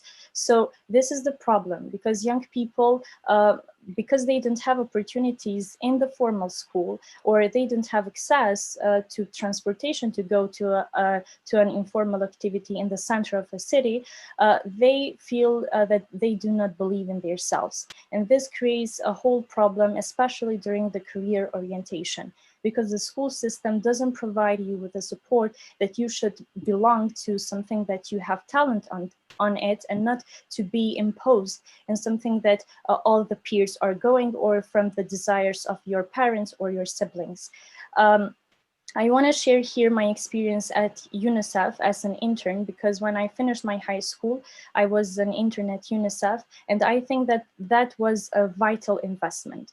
And you may call why vital, because during that time, a lot of my peers were sitting in the cafes and were doing nothing about their life, while I was going for 3 months, waking up in the morning, having 8-hour schedule and having the work atmosphere, but also made me confident in myself about my perspectives from from a young angle to the UNICEF staff. And it made me cope much easier and better with the university atmosphere when I faced in. But not a lot of young people have these chances. Also, this means that the participation of young persons should be at all the time and not only in the school, not only knowing about something in the school. During the pandemic, I would like to share the experience of being a student volunteer in the evaluation program of UNICEF in Kosovo, together with my 4 friends of the Department of Psychology in the University of Pristina.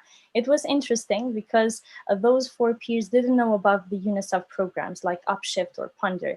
And it was interesting how UNICEF reached to them. And we saw that, for example, in the social sciences like sociology and psychology, we learn about methods, about researches, but we didn't have an opportunity until the UNICEF evaluation program to have such a professional participation into research. And we saw how important it is also to co-create data with UNICEF. For example, I have now demography classes and I use a lot the mixed data, and some of my peers were a lot struggling to find relevant data because the professor asked for them, and they lost their times until they understand that, okay, the mix is existing in Kosovo and we can have data from them.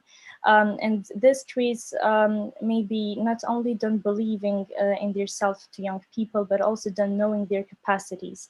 And especially during the pandemic, where young people faced a lot with fake news and a lot of them believe that the virus isn't real, I think that we need to have the critical thinking approach into not only the school, but into the lifelong system. My experience in Ponder, that is a media literacy workshop, has helped me to identify the sources of information.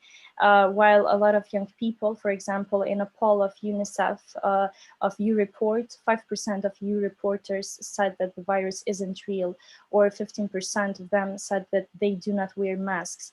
So this tells about a lot of about the young people and how they have quality youth during their youthful ages. I would like maybe just to conclude that I would like to have a call, in fact, for all the stakeholders to see young people as a priority. When I say all the stakeholders, I mean not only the education system, not only the UNICEF, but all the sectors, including also the private sector. Because usually when we ask the private sector in Kosovo, they say that we don't have a lot of work forces. So we need to have this collaboration. And the example of my participation and the youth reference group in Kosovo is extremely interesting and can be replicating in all sectors, in all states, because the youth reference group was a group created just for an interview during the situation analysis report of UNICEF, and then UNICEF saw how potential and important is to provide these perspectives into its programs. So I think that we have passed this test of telling that youth is important to be part, and now the challenge is to spread all over the things and all over the sectors that youth can be participating, and also should have the skills to be fully engaged and to be fully lived with the youthful capacities they have. Thank you. Thank you so much, Trina. I think these are important points. You're talking about the fact that every sector needs to have clear established mechanisms of dialogue for young people to be included and so on. But you also mentioned how these different learning pathways, both in school and out of school, and through all these different opportunities, how important that has been in building yourself as an individual, both in terms of self-confidence, but also skills to participate and skills to also have critical thinking. All those things, they should be available to all young people. Now, in the next short segment, I would like to turn to 2 country examples of precisely trying to work with young people towards improving their opportunities. This morning, there was a lot of talk about active labor market policies and active. So these are 2 examples of programs that have tried to do something about this. So I will first ask Murat Sahin from our Kosovo office the head of our Kosovo office, to explain and say a few words about some of the active labor market policies that have been put in practice for young people in Kosovo. Murad, over to you. Thank you, Nina. Our vision is to get every young person to be like Trina. You know, give the opportunity, give the space, give them that support. They will be all Trina. And every year there are 25,000 babies born in Kosovo. This means 25,000 8th graders. This means 25,000 10th graders. And the challenge is how we can give them the opportunity. They all want to stay connected. They all want to grow and learn and reach to their potential.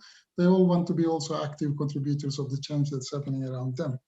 But in my 2 years in Kosovo, I have seen 3 prime ministers, 3 education ministers change. But if you look at the private sector, the same CEOs are there in Raiffeisen Bank last 10 years. If you look at Meridian supermarket chain, the same CEO is there last 8 years. So when we talk with the private sector and also our institutional partners, they all say and highlight the skill mismatch between what the education system produces and what the private sector and the job market wants. What we do with our innovation lab in UNICEF Kosovo, we listen to Ina, we listen to Riyadh, who challenges us to go to scale and who challenges us to make our programs accessible for every young person in Kosovo. The first tier of our response is, getting volunteers. Young people want to volunteer and be part of the solution. So during this year, we had the Skamaleta campaign, where over 3,000 young people took over streets in 15 municipalities. They were 2 weeks on the streets promoting wearing masks, keeping distance, and the COVID prevention measures. It was helping them to have their self-esteem, communication skills. I've seen Trina and I've seen Riyadh and many others stopping somebody on the street that they don't know and then having a communication saying that, hey, it is important to wear masks to protect and to love our community. One of UNICEF's biggest innovation in Kosovo has been creating skills-based education programs. Trina mentioned, Afshan referred also, Upshift, Wonder, and Podium. These are skills-based education programs that are experiential learning. What we do is we bring young people in boot camps, and then we help them to identify issues they face in their community. We provide them seed funding and also coaching and mentorship so that they can implement their solutions and challenges they face in their community. One of the unique side of these experiential learning programs is it empowers young people with critical thinking, with problem solving, with communication skills, and with teamwork. How do we do that? And the unique proposition we bring, high school students or out of school students, young people, they get together in those boot camps. Prior to COVID, it was face-to-face. During COVID, we translated into online. And then we connect them with also Erasmus graduates. Erasmus graduates, private sector, and the high school students. In these online boot camps, they work together in identifying an issue, and they come up with a solution to implement. And with a seed funding of 2,000-3,000 euro and 6 months of coaching, they implement the solution they see fit for their communities. So this program is now at scale. During this year, we did 22 boot camps, over 1,100 young people attended, and then it is replicated in 34 countries as a solution that young people can be part. Another opportunity is not only the skills-based education programs, but how we can get young people to have opportunity to step into the doors of business or institutions. Like Trina, when she finished the high school, she spent 3 months job shadowing me and colleagues in the office. For 3 months, she was chasing and having the attitude of learning from the business, waking up early, coming to office, spending time with the professionals. So what we have done this year is expanding this internship program to 500 young people. When we announced the internship opportunity, over 4,500 young people applied in 1 week through our Facebook account. Said, hey, we want to have this opportunity.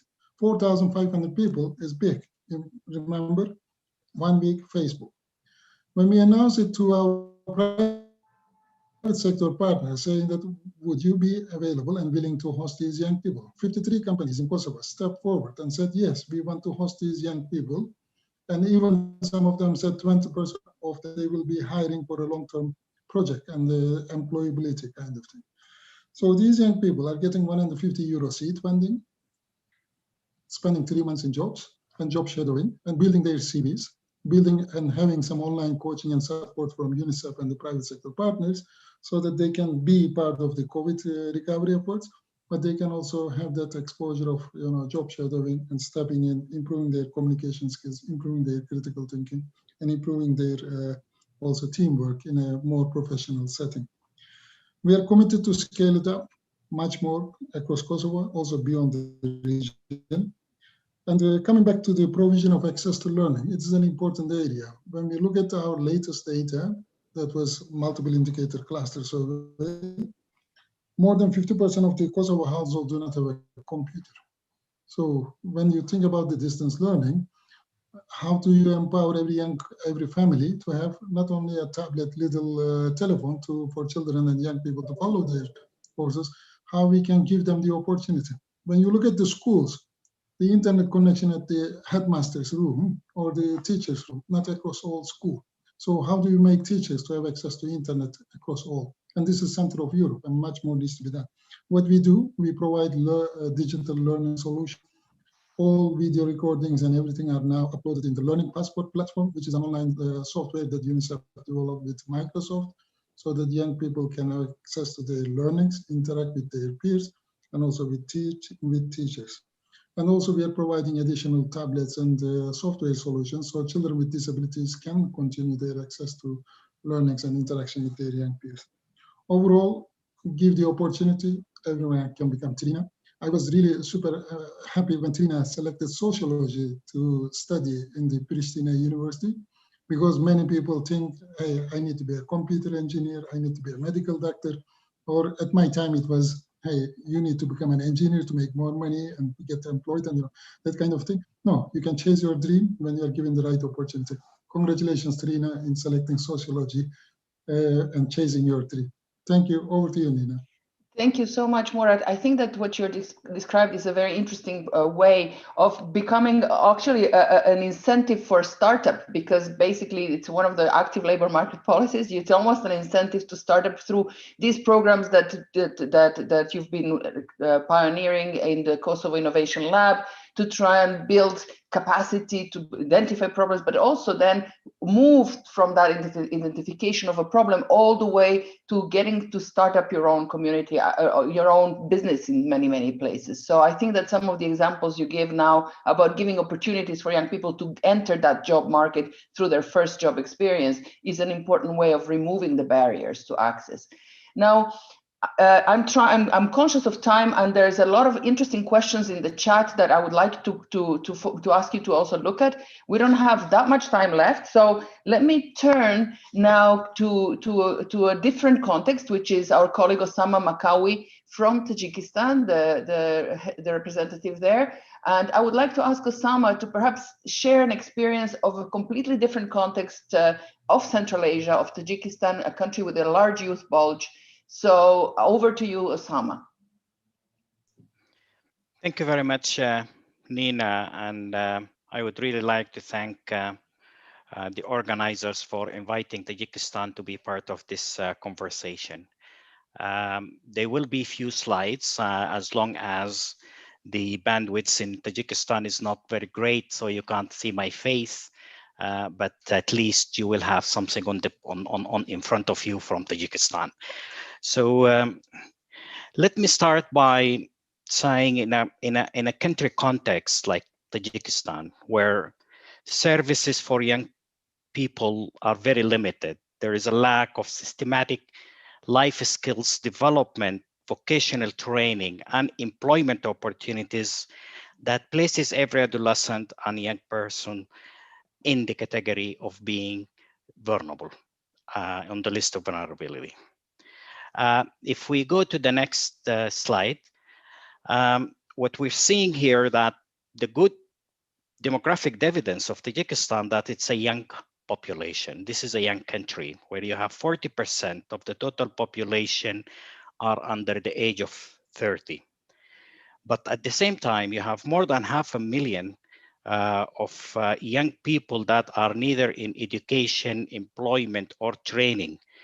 And you have 40% of the total migrant of the country are under the age of 30 years old. And due to COVID, we also know that this there is a sharp decline in the remittances of the country, that which has been declined during the COVID by 28%. And with that, you have an proxy indicator that even those young people who have migrated outside the country have lost their job where they were or where they are at the moment. Next slide. The country office vision and the program vision is to ensure that every young person is able and successful to have meaningful transition to work life. What we aim at is to ensure that all adolescents in the country have access to 21st century skills and competencies which should ideally help them to develop resilience and market-aligned skills to get future jobs and become economically empowered. An important element here is of this approach is to address the institutional bottlenecks and create an enabling environment that would facilitate realization of this vision. What I mean by this, it's that we have invested time and resources in integrating this approach in national strategies, and we are working to create the legal framework that will support and acknowledge the new ways of employment. For example, we ensure that this approach is in line with the Tajikistan National Development Strategy and will be part of the National Labor Strategy that is being drafted for 2021 and 2030. As well as we are currently waiting for the Parliament to review the revised labor law that would introduce the concept of impact sourcing or distant jobs to legalize this as a new way of employment. Next slide. Understanding the challenges that the young people face in the country, we in UNICEF have designed and tailored a pathway.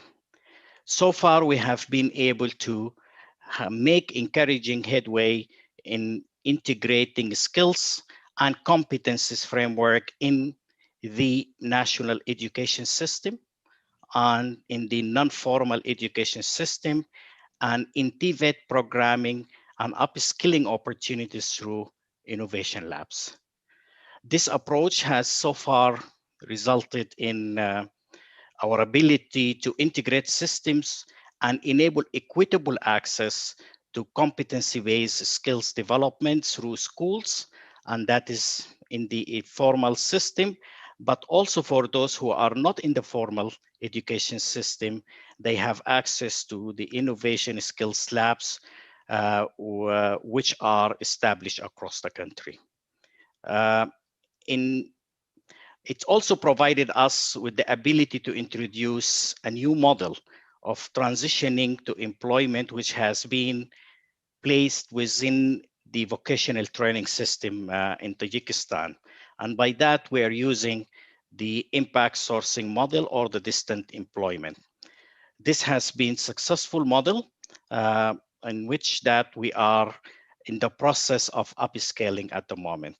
The next slide would focus more on the model itself and of the impact sourcing. And this is the example we are presenting here today. And in Tajikistan, it's called distant jobs or remote jobs. This model has so far had quite encouraging work. I mean, quite encouraging results. And these are around examples of working around the challenges of not having adequate local employment opportunities for youth. UNICEF has explored two business models for impact sourcing. The first business model focuses on partnership with the private sector, and where here we have an example for from Pamir Innovation Lab, that was our partner in Pamir region. And this is more of an advanced stage where we have, out of the 200 already trained young people, 87 have already got succeeded to find jobs in companies outside and basically based in the US.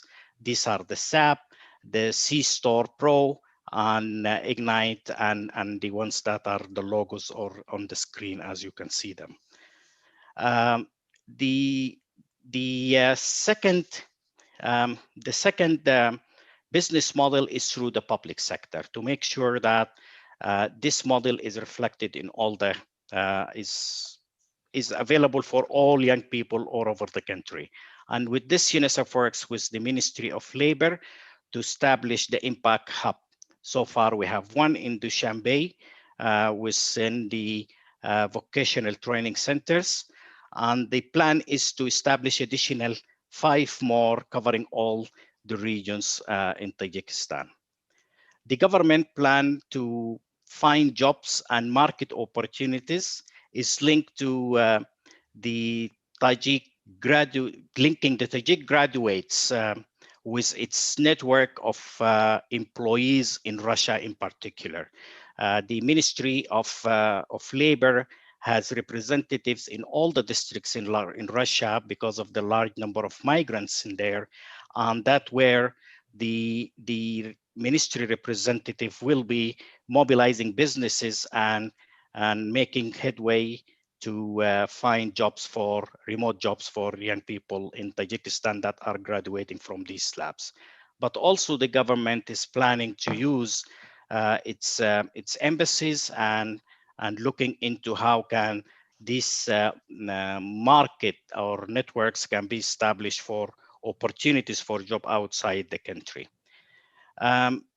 The model is currently focusing on low skills, and those skills have been identified through a survey or a feasibility assessment and market survey that was conducted into 2019.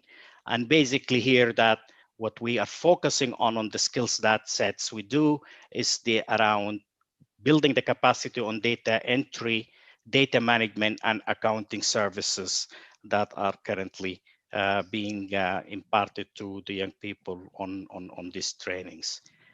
The next slide. This is related to the COVID.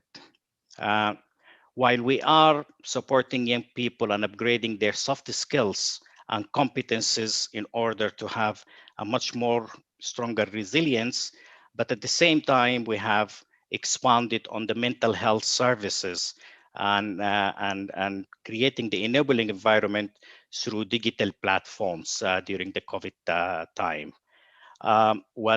What we have designed, the 2 programs on the top, is basically where we have had an engagement and listened to young people like Trina, and it's good to see you again, Trina. And they were part and parcel of the designing of the programs that they would like to have. This cannot be done alone. This requires a massive efforts in building partnerships. And the next slides would speak of the partnership that we have so far been able to succeed. And if we can move to the next slide, please.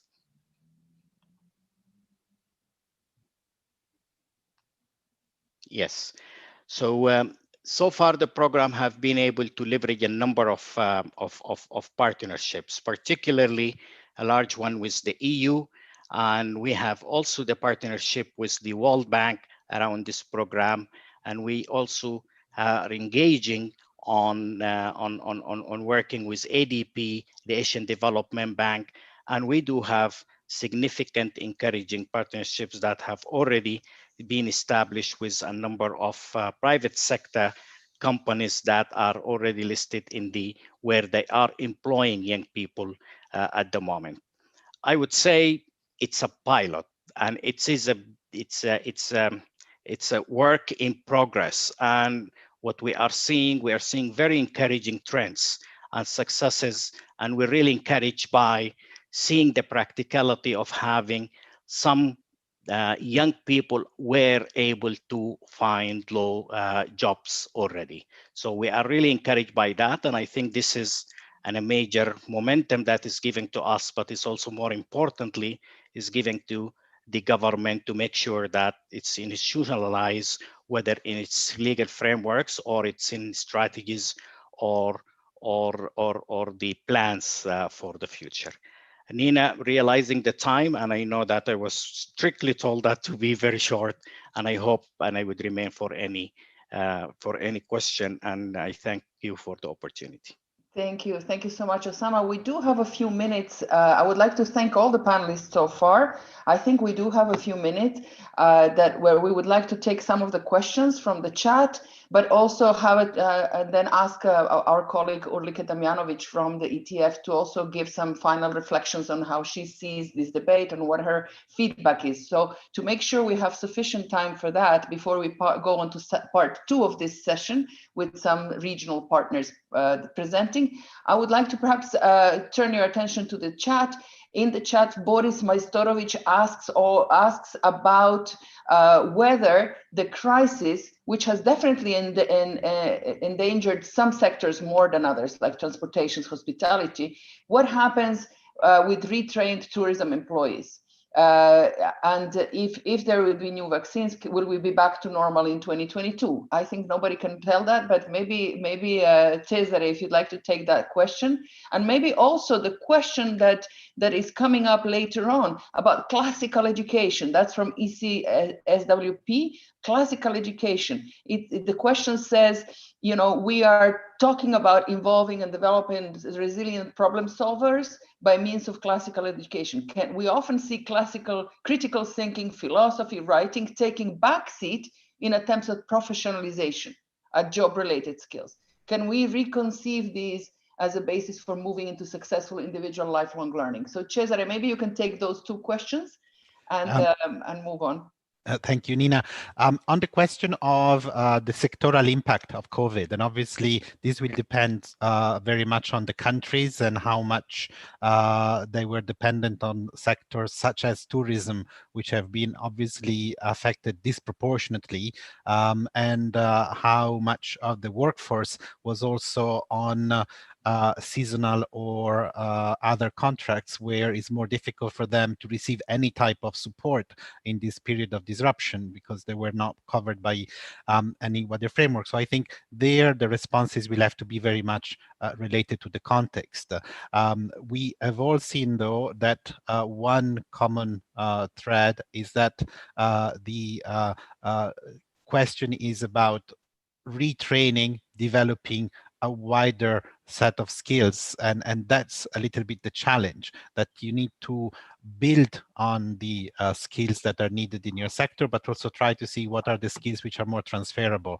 And I think Afshan had mentioned already this question of the horizontal skill and transferability, and I think that's really leading also on to the next question about classical education versus technical education and all of this. I think if you take a more competence-based approach, to some extent, one can say that all learning has to be focused on the 2 levels. The levels of the content of what you're learning can be ancient Greek, can be electronics, but then also through that learning, what else, what other skills you are developing. And we have heard from Trina the importance of all the soft skills, but also some other hard skills, which might be that even through some of these more traditional subjects, you might be focusing on some aspects of developing skills linked to problem solving, linked to adaptability, linked to developing cooperative answers in terms of team learning and team dynamics. So all of these are then the skills that you carry through. And therefore, to some extent, if it's done properly the learning experience, it doesn't matter too much which is the entry point, as long as these are developed together. Obviously, we also looked at the needs of the private sector, and we see very often the private sector tells us we rather have somebody who's versatile, who's able to adapt or so, rather than the perfect match for the job we have. So the two go together. Obviously, if they need an electrician, you need to know something about it, but they will also want to know that you are able to change after 2 years. If that particular job is not needed, you're able to adapt and change. So I think that's the challenge that we have looking forward on this skills development. Thank you. Manuela Prina is asking, how can we track the involvement of young people, particularly in the education sector, better? She talks about the fact that there is a fear mentality, that oftentimes there is not opportunities to give feedback to even teachers and trainers. So how can we overcome that fear of feedback and move to work together in areas so we can improve change? Does it require new actors? Maybe Trina, you can take that question.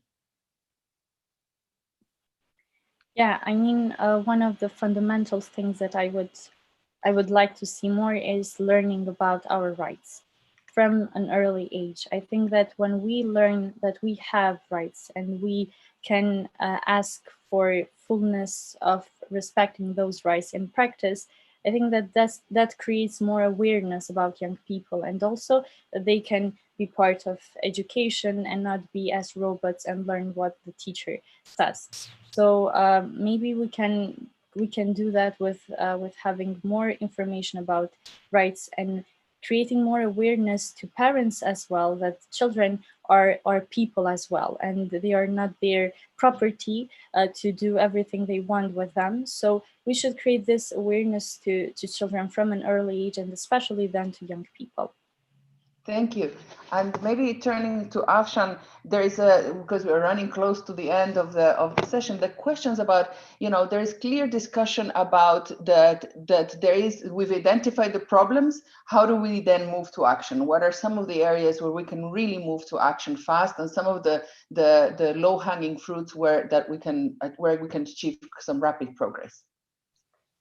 Thanks, Nina. I think part of the biggest challenge we have is now taking things to scale.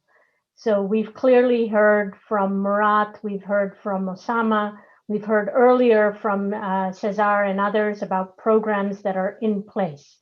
I think now is the time, and Cesar, I spoke to the once in a generation opportunity to really push forward some of these programs that are in place, work with young people, work with the business sector, and start to scale. In Kosovo, we had, I don't know, maybe 10 years of Upshift program and had reached a nominal amount of young people. By moving to a blended learning system, we were able to scale much wider and faster. And by engaging with the business sector, we were able to match skills with internship opportunities. So I see this as a cascade that can roll in every country in the region, and working in partnership with ETF, ILO, some of the other stakeholders, the business sector, some of the youth organizations, we can really knock it out of the park. So I think now's the time to scale. Excellent. Thank you so much. I think we are reaching the very end of the session. So I would like to thank everyone so far, and really turn now to Ulrike Damjanovic to give us her final sort of takeaways from the session as she sees it. Ulrike. Thank you, dear Nina. I have carefully listened to the discussions, but also to the video, because this time I have particularly paid attention to the voices of the young people, because I know what among us we will say, and we are all sitting around here working on these topics for a long time. So it's important when I was listening to listen to the young people. And I want to take 4 main issues from this listening, which I would like to highlight now. I think the first issue which I took from the video, from the discussion on the podium, it is really important that we truly involve young people in the decision-making process. from the very beginning to the end at all different levels. So really make them part of the process, and also being aware that young people can learn from the adults and vice versa. So it's not only a one way. And I think what we can take in such a governance model, this enthusiasm, this energy that we saw in the video, which we sometimes, when we are older, lose a bit. Second point, it's important and imperative to continue with education and training reforms in order that we can help the young people to make their 10 years perspectives, as they say, reality. I think this is what I would say ahead of us. And also what was said in this context, education and businesses are as important, and they shall help in this making dreams reality. They shall help with placements. They shall help also with international mobility, because also this is very important. Point number 3, and it's one of my favorite topics also, and I'm happy that I heard this very often today. I think it is very important to further develop these resilience skills. Yeah? We all talk about this. There's a long-standing research since the 1970s on what resilience means. And we see in times of crisis, all of us, not only the young, that you need mental health, that you can live up, that you can continue working, that you can continue studying, so that you need these skills beside all the hardcore skills. And one of the boys in the video said it very nicely: if this plan does not work, you need to see how you do it differently. I think to put it very easily with his words. Last point, as our 2 directors on the podium said, the topic of education and training is high on the agenda. There's a lot of attention to skills development, upskilling, reskilling, lifelong learning. So I think the plea is that we all benefit of EU programs, of tools, but also of initiatives of the wider international donor community. I think there's a lot out there. And let me conclude. I would like to say that without this involvement of the young people, more than 15,000 have been involved in the study, and I had the privilege to be there, not as a young one, but as an older one already. So without these young people, the study would not have been possible. And I think this study makes a difference. Yeah? It really takes the voices of young people and not just a cut and paste. So now I think it's for all of us and to continue with moving ahead with implementation and scaling it up in working together. Thank you. Over to Nina. Thank you so much, Ulrike. Thank you for these words. I think that the report indeed is a report that's owned by young people, and we were involving them from the beginning all the way to the decision about which photograph should go on the cover. So I think that that was a very nice process, and there was a lot of mutual exchanges and learning. Go in the chat, you have reference to where to find the report.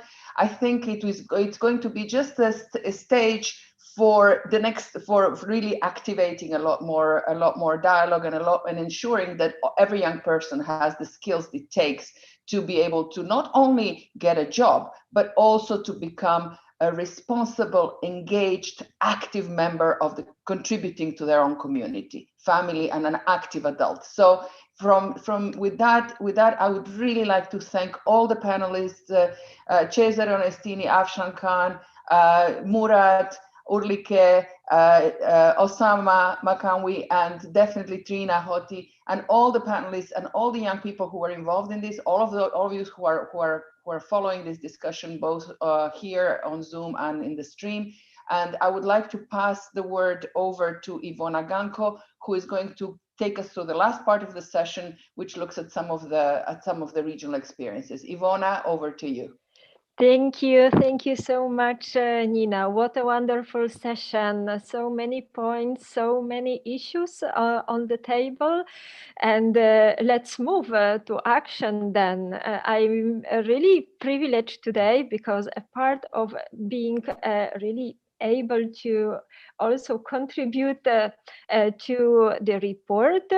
I'm now in the closing session accompanied by 3 wonderful gentlemen. This morning I was accompanied by 3 wonderful ladies. So let's move to action, and I would like to already answer Trina's call, inviting Jeroen Willems from the European Commission DG NEAR, who is responsible as a Deputy Head of Unit for Relationships in the Eastern Partnership.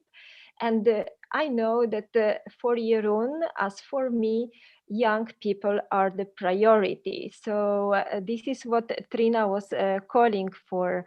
Jeroen, we heard that the 2020 and pandemic brought many challenges, but we can also see many opportunities for young people. And I know that the improving prospects for young people are really at the heart of your work. And in particular, I would like to ask you about something that is very close to me as well, about New Deal for Youth. What does it actually mean in your actions? Jeroen, the floor is yours. Thank you very much, Ivona. It's so nice to see you and all other participants virtually. Such a pity, though, that I cannot try again this lovely racetrack on the old Fiat building and exercise my running skills in Torino. But such is life, and it's great that life still continues as a sign of resilience. I heard that word quite a lot in the previous session, and I am very delighted to say indeed a few words about this famous New Deal for Youth, but also what is our thinking in terms of COVID and how to respond to both opportunities and challenges that brings for the youth in the Eastern Partnership. And when it comes to Eastern Partnership, I would say that the event that is organized today, and particularly this discussion, is very timely because it comes at a period of transition. We are, as we speak, finishing the existing reform agenda that we had agreed a couple of years ago with member states, with our partner countries, and providing concrete results to citizens. And we are working also as we speak on shaping the new post-2020 reform agenda. Of course, in this virtual world, because no physical meetings, unfortunately. But being in this transition also allowed us to look at lessons learned and to try to build in as much as we can the very fact that we are faced with COVID. So in my short presentation, I would like to focus on the results so far that we have achieved pre-COVID, but also how we can adapt our support to strengthen resilience of partner countries, and particularly to support youth in the Eastern Partnership. And certainly, while we have been able to make quantum leaps on digital transformation, and youth, I would dare to argue from first-hand experience, is certainly more apt than any other to benefit from the opportunities of a digital transformation. Just looking at how I got my basic IT skills further enhanced by my 12-year-old. But at the same time, I think it's important that we are not generating a lost generation. I would also say that looking at my oldest, being in a university, and even more so entering the labor market now, is particularly difficult. And that is even more so for the most vulnerable among the youth. And it's important, therefore, when we build back better, post-COVID and socio-economic recovery, really leave no one behind. The good thing when we start to work on building back better is that we have some good achievements and a baseline, a starting point that we can rely on and jumping towards the future. So what have we achieved so far? I mentioned our agenda, the 20 deliverables for 2020. We are in the very last month of 2020. But we already asked last year when we had our consultation on the future of the Eastern Partnership with many stakeholders, almost all member states, all partner countries, many youth, civil society, and so on. What you see have we been able to achieve, and what could we do better? Now, the good news when it comes to what we have achieved is that I think many would agree that particularly in the area of stronger society, that includes mobility and people to people, we really had strong results bringing concrete benefits to the people. There were other areas that are, by the way, equally important for stronger society, notably related to rule of law, civil society, enabling environment, where we would have liked to have more results. But on the issue of mobility and people to people, we really can build on the strong fundament. Overall, in the period 2017-2020, we have been putting in place a package of 330 million euros for youth and education. This includes support to Erasmus+, the setup of a European school in Tbilisi, the EU for Youth program, and the Young European Ambassadors initiatives. And sometimes we should avoid using numbers. In other times, it's important to also mention them as they speak for themselves. For instance, when we look at Erasmus+, almost 100,000 individuals have directly in its last programming period since 2014. For example, we had over 45,000 youth on mobility to program countries and over 32,000 students participating in international credit mobility. Then we have the EU for Youth program that was launched in 2017, where we provided different grants tailored to different types of organizations.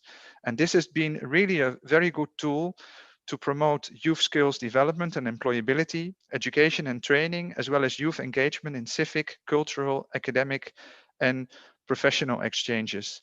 And this work was further complemented by massive bilateral work in all the 6 Eastern Partnership countries, strengthening and putting much higher on the agenda the issue of lifelong learning, vocational education and training, as well as skills mismatch, or rather addressing skills mismatch.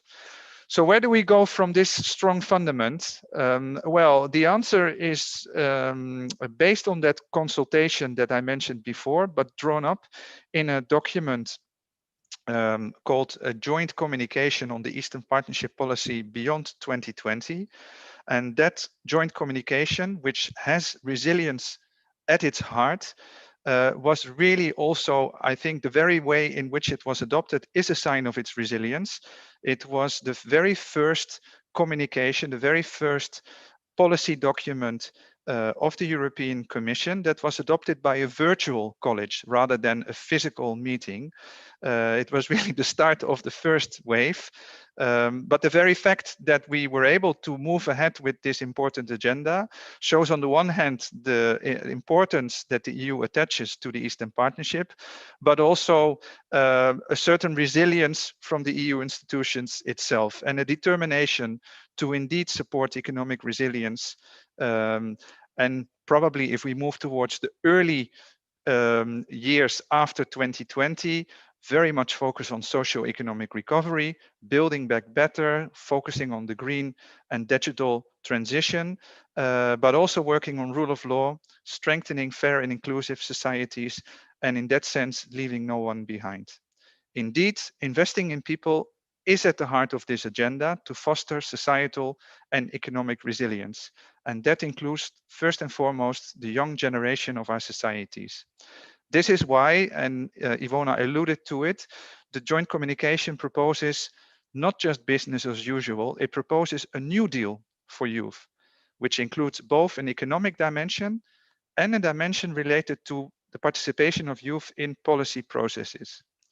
So allow me to say a few words about both areas, starting with the economic dimension. First of all, youth employment is a structural problem which unfortunately has deteriorated with the COVID-19 crisis and has a high risk to deteriorate further as the health crisis will turn unfortunately, if we are to look at predictions from those that have studied for it, into an economic crisis. And we absolutely have to avoid that we get a lost generation due to COVID and its economic aftermath. Now, changes in societies and economies means change of labor market realities. Even if economies hopefully at some point will be able to pick up the growth path, it may still be that there is difficulties for employers to find the right people. Therefore, building on what we have done in the past, we will put more effort on addressing the mismatch between skills supply and skills demand. Under the New Deal for Youth, we will offer enhanced support for modernization of education and training systems to facilitate people's transition work. And here we are bringing something new for the East, not so new for EU, which is the Youth Guarantee. Inside the EU, the Youth Guarantee is there to address the high number of youth not in education, not in employment, or not in training, the needs. Youth Guarantee is a commitment by all EU member states to ensure that all young people under the age of 25 receive a good quality offer of employment, continued education, apprenticeship, traineeship within 4 months after becoming unemployed or leaving formal education. And under this New Deal for Youth, we will promote exchange of lessons learned and best practice from the Youth Guarantee, including with the state agencies in charge of active labor market policies. We will support youth entrepreneurship, and this I think will be key for kickstarting more sustainable growth and to ensure that youth talent can help on inclusive growth and innovation. Tapping into potential of youth for creating new and innovative businesses and therewith enhancing new employment and social inclusion. So that's on the economic dimension of the New Deal. On the participation side on the New Deal, this is very much the two sides of the same coin, and we plan for more investment in mobility programs, more Erasmus Plus and European Solidarity Corps program. We intend to enhance youth exchanges, including with better access of disadvantaged youth and greater inclusiveness, including through the EU for Youth alumni network. We will support youth mobility programs because they are great opportunities for non-formal and informal learning, but also engagement and creation of networks of young people. Volunteering and cooperation projects can help empower the young generation and build context and trust between people. To invest in youth leadership, we will also strengthen civil society fellowship scheme and the Young European Ambassadors Initiative. One more critical element of the New Deal for Youth, the future of youth dialogue in the Eastern Partnership. So this is what we have in stock for the next few years. But when you think for next few years, you should not just think, you should start acting as well. And starting next year, which sounds far away, but is actually only 1 month away, we want to already make some first inroads in implementing this New Deal for Youth. We will start supporting and strengthening multi-stakeholder cooperation across sectors at different levels. We will intensify the work with public employment service and support the networking among public employment services.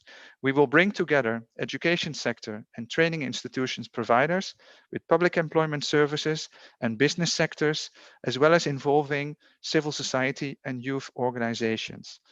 We will work with the EU for Youth Phase 2 already to provide opportunities to support youth entrepreneurship, while Phase 3 will also kick off and focus on digital skills and green economy. We will work on youth engagement roadmaps for the Eastern Partnership, fostering employability and active participation of youth in society and economy. And under this youth engagement roadmaps, we also foresee policy labs organized as sequences of small-scale participatory events addressing a relevant and urgent policy challenge. We have quite a challenge ahead of us, but also concrete actions how to move forward. I look very much forward to rolling out this ambitious agenda also together with our trusted partner, the European Training Foundation. And until that time, I would like to say to everyone, please do stay safe. Thank you very much, Jeroen, for this fantastic plan that we have ahead, and we look forward for the actions and implementation together with you.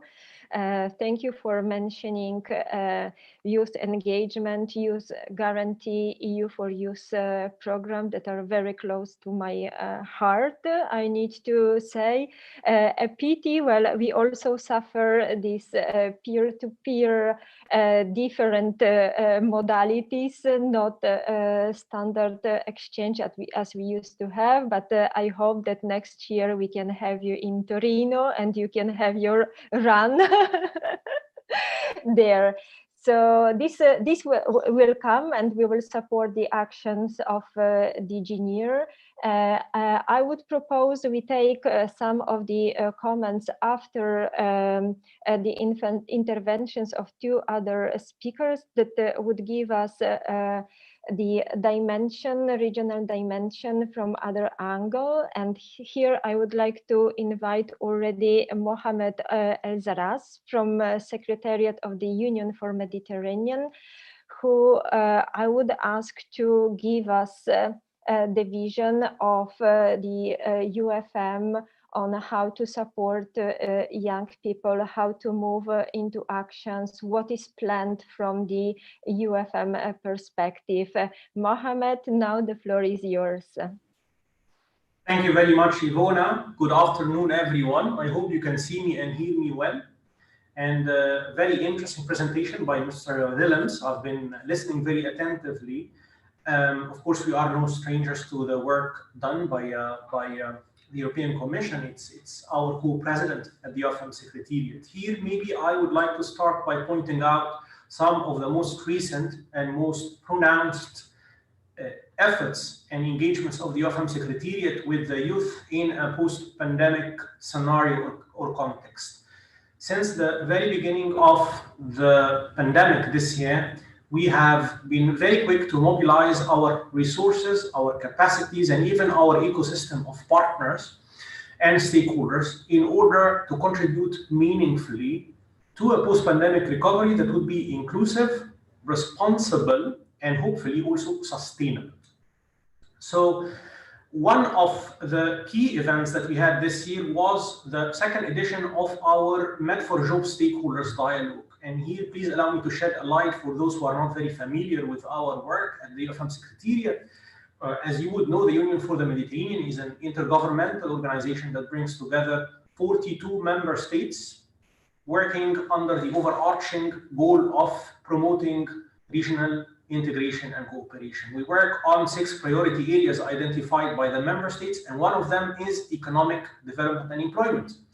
And as the name implies, we have 2 pillars. But whether it's economic development, employment, or social and civil affairs, or higher education and research, which are 3 of the priority areas of the UFM Secretariat, women and youth are at the crux, they are at the core of our endeavors.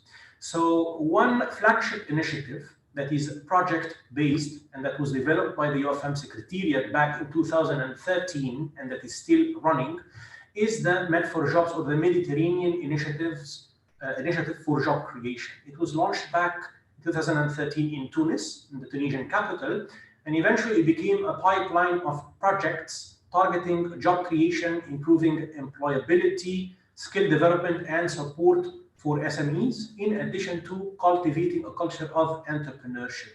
Now, this has become an umbrella under which we have 13 UFM labeled projects, again, targeting young people in the region with a focus on the southern and eastern Mediterranean subregions.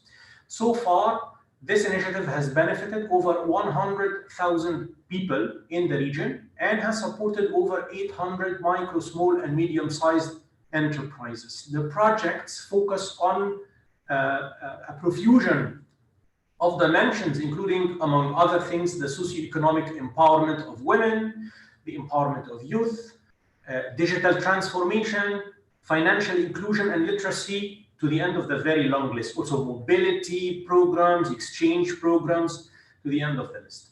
Now, the second edition that we held on the 29th of October had at its between its eyes, as we say, the recovery in the post-pandemic scenario and the kind of skills that would be needed for the young people in this horizon, and also a discussion of the economic opportunities and the promising sectors that would hopefully provide jobs in the post-pandemic context. So, as you well know, a little bit of context, as you well know, the economic crisis of 2008 already forms part of our modern prehistory, if you may. It left no stone unturned. And now a new crisis is intruding upon our horizon, and we are awakening to the immensity of the challenge, that we are all facing, the scale and the magnitude and the difficulties that we have ahead. But we choose to also have a look at the bright side, because if anything, history has taught us that behind every such crisis, there lurks an opportunity. And it's an opportunity that can be captured by those that are well equipped and prepared and visionary enough to take advantage of this opportunity. And this crisis is no exception. We know that the pandemic has hit some countries and some regions harder than others in function of economic vulnerabilities, dependency on global value chains, fiscal deficits, among other factors. But we also know that the crisis has not hit all individuals equally. So, unfortunately, it has contributed to the already existing socioeconomic disparities. And the people that will be hit harder, or already have been hit harder, are those with a single skill set in a non-strategic sector. Those who have not been able to upskill or to reskill or to continue the learning. So let me talk a little bit about the skills that we foresee to be in demand in a post-pandemic era. There is a popular Japanese saying that goes like this: when you are already thirsty, it becomes too late to start digging a well. So this is more than just a dangerous burlesque in our context. The global economy seems to be heading to the horse latitudes, in which those lagging behind would be flung into, I don't want to say oblivion, but they would have to contend with a tough time ahead. However, when we talk about it, much has been said and written about the skills for the future, and here I speak under the authority of experts from ETF, from ILO, from UNIDO, and from other partner organizations. But if I may, there seems to be a global agreement on a certain skill set or a number of skills that seem to draw consensus among everyone. I would like to divide them into two sets: soft skills and hard skills. And if we start with the soft skills, I would like to cite flexibility, creativity, and innovation. So the ability to think out of the box and come up with alternative scenarios for solving a problem. Also adaptability and the ability to change, this strategic elasticity. A second set would be critical thinking and entrepreneurial resilience. The need to understand for any startup, for any entrepreneur, that failure is part of the learning process, it's not the end, and that 90% plus of all entrepreneurs actually fail in the first attempt, but they should not treat this as the end of the road, but as part and parcel of moving higher up the learning cycle. Then also cultural diversity management, because whether we like it or not, we live in a globalized world, and this applies also to the workplace. And this should be regarded as an asset, in terms of intellectual capital and different resources, for a workforce. On the hard skills side, I would mention the usual suspects: data literacy and programming and coding. I'll mention also project management skills, which might come as a bit of a surprise to some, because what project management in the context of a crisis? Actually, it is precisely because of the crisis that many governments will be working on a project cycle basis, because the budgets will be affected by the fiscal cuts and by the fiscal deficits provoked by the spendings during the times of the COVID. Now, if we talk about at a more macro level about economic opportunities, sectors and industries that will provide job opportunities for young people, well, First of all, we have to say that the case for a transition to a low carbon economy, a green recovery, becomes as evident as Euclid. There is no longer a debate about the need for a green recovery. Now, companies that will be successful, industries that will be successful in a post-pandemic scenario are those who will be able to restructure, remodel, or actually fully adopt the benefits and the low-hanging fruits of digital transformation. So the World Economic Forum tells us this, that the winners in the post-pandemic recovery will be companies that manage to combine agility with resilience. So agility to be flexible enough to capture opportunities in the post-pandemic, but also with enough resilience to stand the shock waves of the current crisis. So let's say that digital transformation is no longer a matter of choice, but a matter of fact, and that value chains will be reconfigured globally for very obvious geostrategic and economic reasons. And in that also, there will be opportunities for the Euro-Mediterranean region in terms of proximization and nearshoring of certain supply chains. At the UFM Secretariat, we see great opportunities coming in such sectors as green economy, blue or maritime economy, social and solidarity economy, and of course, creative economy, which, as you know, is an umbrella term for cultural and creative industries and clusters. Again, the experts seem to point into greater opportunities in such fields as digital technologies, tech solution, fintechs or financial technologies, new energies, project management, healthcare technologies, risk assessment and insurance, logistics, among others. This is just to name a few. Finally, I would like I do not want to monopolize your time longer. I know we are a bit behind the schedule, but I want to tell you that as the great cosmologist Carl Sagan once said, we make our world significant by the courage of our questions and the depth of our answers. The current crisis gives us this chance, this momentary lapse of reason to stop and reflect and to understand that going back to what we once called normal would be a lesson unlearned, would be an opportunity wasted. We cannot go back to what we used to do and the way we used to do things. We need to reinvent ourselves. We need to think of models that are more sustainable and inclusive and responsible. So this is where the beam of the skills is to be found.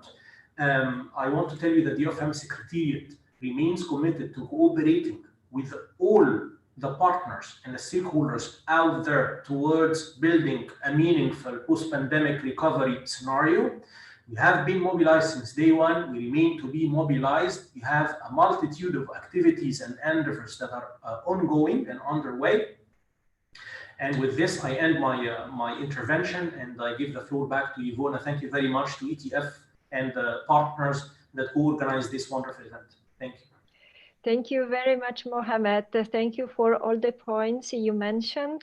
My main observation would be, despite all the differences that we have in the regions, actually, challenges and opportunities are the same when we look globally. And we mentioned many of the opportunities already before, but it's now, as you said, time to rethink the future and to move forward based on those elements that we already know and to rethink what can happen next. And with this, I would like to thank you very much and invite our next speaker, Ognjen Markovic, who is an expert in the Western Balkans Youth Lab, a very, very interesting initiative, a very innovative initiative of the Regional Cooperation Council.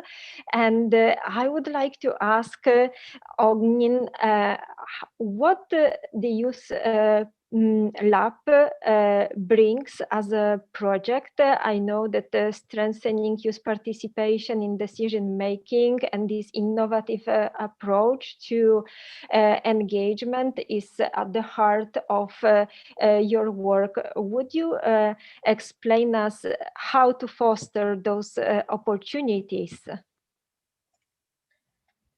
Thank you very much, Ivona. Thank you, everyone. It is a pleasure to be in panel with Mr. Williams and Mr. El Razaz, and thanks to ETF for inviting me to be part of this event. So new challenges and opportunities for youth, zooming in on regions. It's definitely a great topic, especially since the Regional Cooperation Council serves regional cooperation and European integration, and has youth perspective of high importance in all its program activities, which of course on the end resulted with Western Balkans Youth Lab project that kicked off in January 2020. On the very beginning, since today is International Human Rights Day, I would like to emphasize that young people face discrimination and obstacles to the enjoyment of their rights by virtue of their age, limiting their potential, and that is actually what we as a project and as a RCC are working hard to realize those potentials of young people in the region. In the last couple of months, we all witnessed some negative trends, negative data when it comes to youth, but still, I would even say staggering data, especially when it comes to youth unemployment. But still, we are always trying to find to look from the positive side and what makes us motivated to work on the regional cooperation when it comes to youth. And as you, Ivona, said, on strengthening formal and informal mechanisms of youth participation, is that 61% of youth aged 18-24 tend to agree that what brings Western Balkan citizens together is more important than what separates them.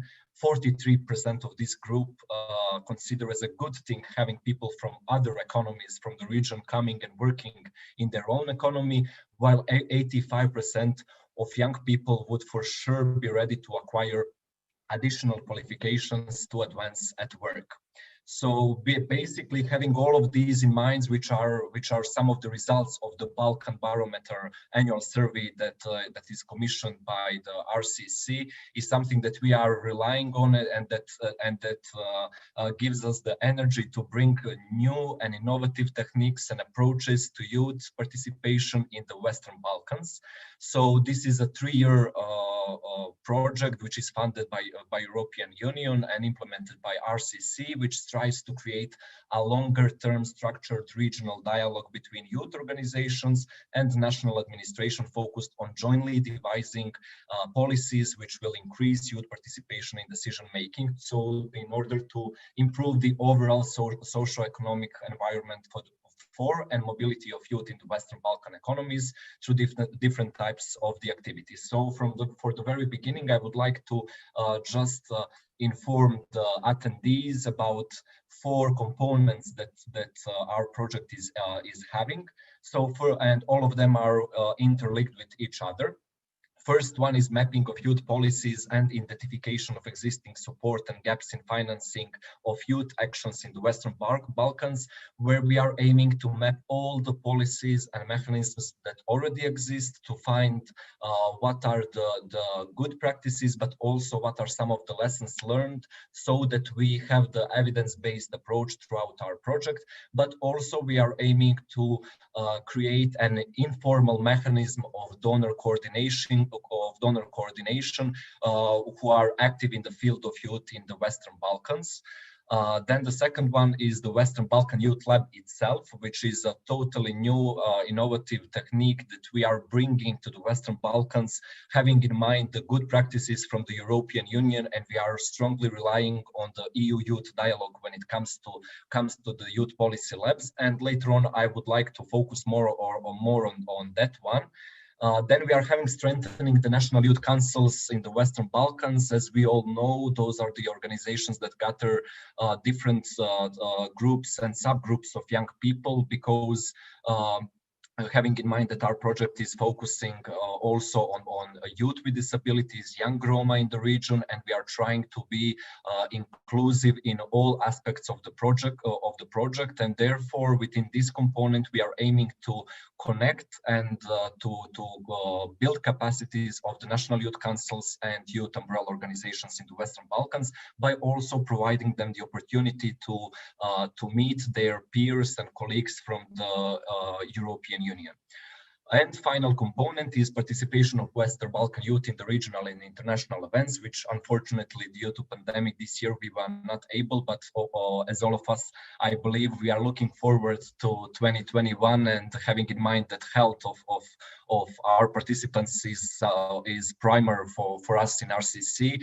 We did not focus on this component this year, but definitely looking forward to the new stages. So I would like here to rely also on what Mr. Willems said about youth unemployment, since we all know that according to International Labour Organization, even prior to the upset of the COVID-19, youth aged 15 to 24 were already 3 times more likely to be unemployed compared to the adults. This is especially important having in mind that marginalized groups such as persons with disabilities and young Roma are at particular risk of COVID-19 and its impact when it comes to education, mental health, as well as employability.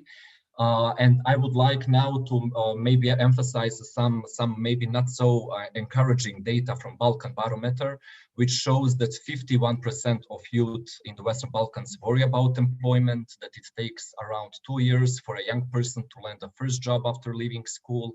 71% of the youth aged 18-24 from the Western Balkans would consider living and working abroad, and 50% of youth, unfortunately, from the Western Balkans do not even discuss government decisions.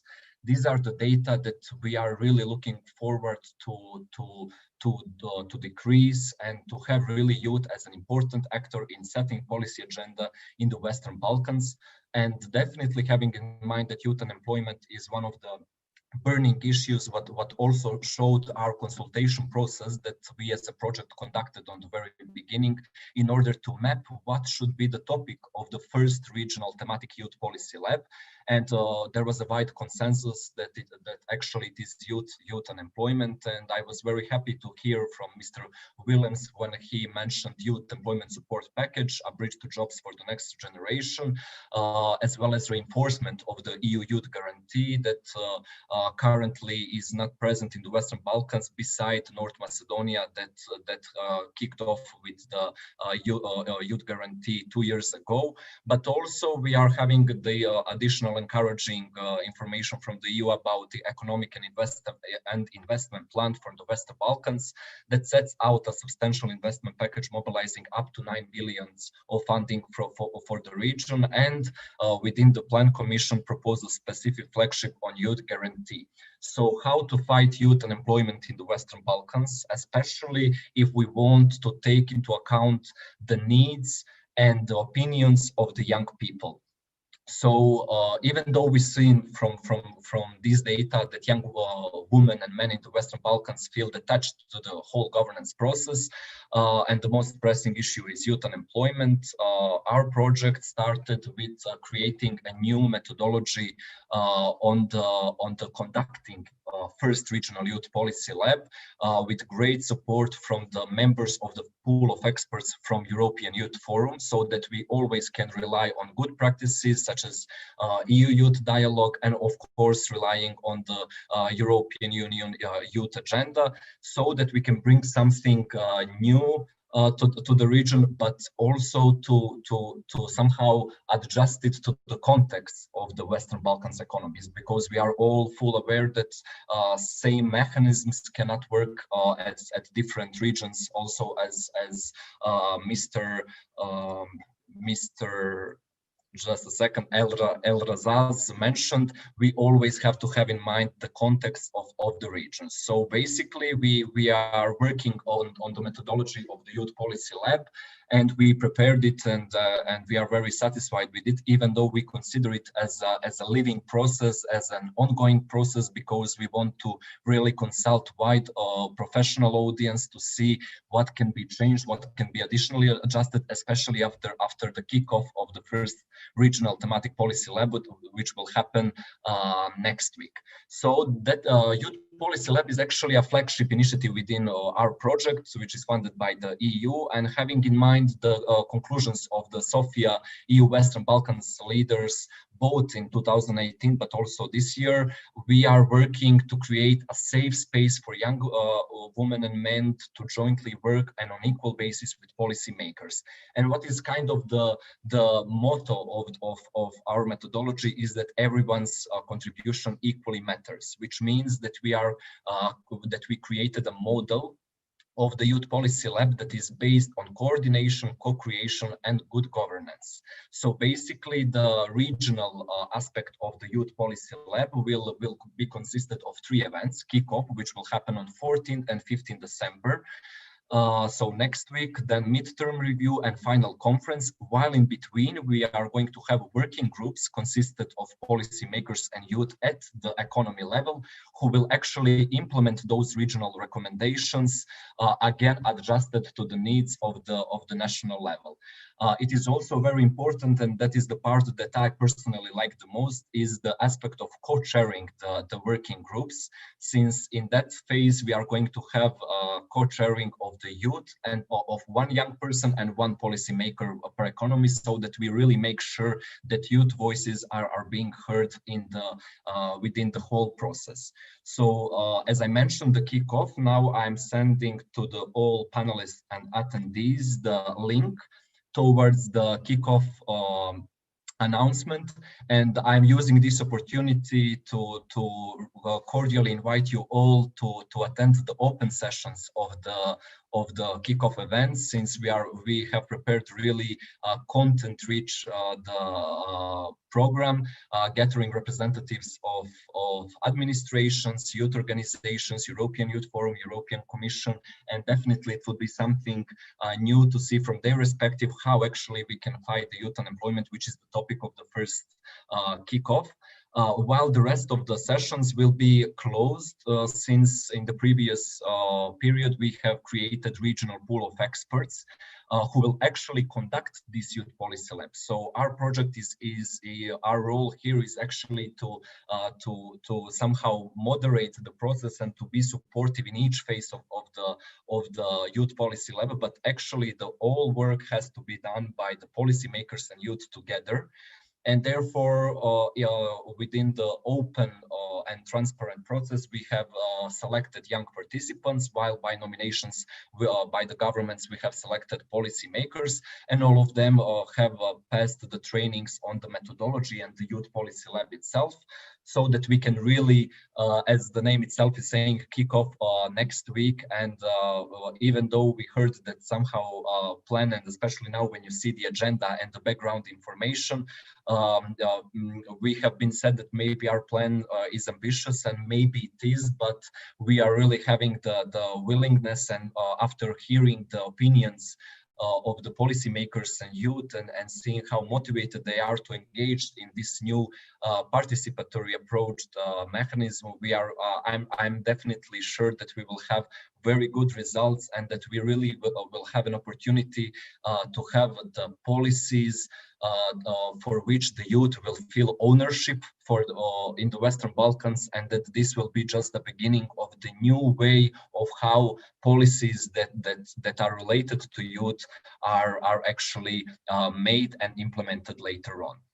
So again, I would really like to invite you to attend the open sessions. Also, you can see the brochure on the regional pool of experts, so that you can actually see who are the people who will implement Youth Policy Lab in the following 2 years, as well as the fact sheet on some of the most important data from the Balkan Barometer that I briefly mentioned, because I don't want to take much of the time.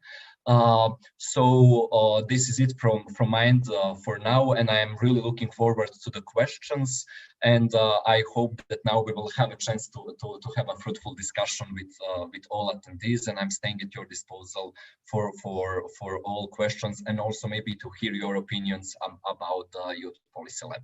Thank you very much. Thank you very much, Ognin. Very, very interesting initiative, in particular on how to engage young people, and we are really looking forward to the event next week. That actually, even if the period is so busy, I will try to participate myself, at least for a while. So thank you very, very much for the invitation. Unfortunately, we ran out of time and I will not be able to run a discussion right now, but I promise you a continuation with our excellent speakers, Jeroen, Mohammed and Ognin, that we will continue this discussion. So thank you very much. I would like to invite all the attendees to post comments and questions if they have to our panelists, and we will engage with them and we will follow up on the comments and questions in the coming days.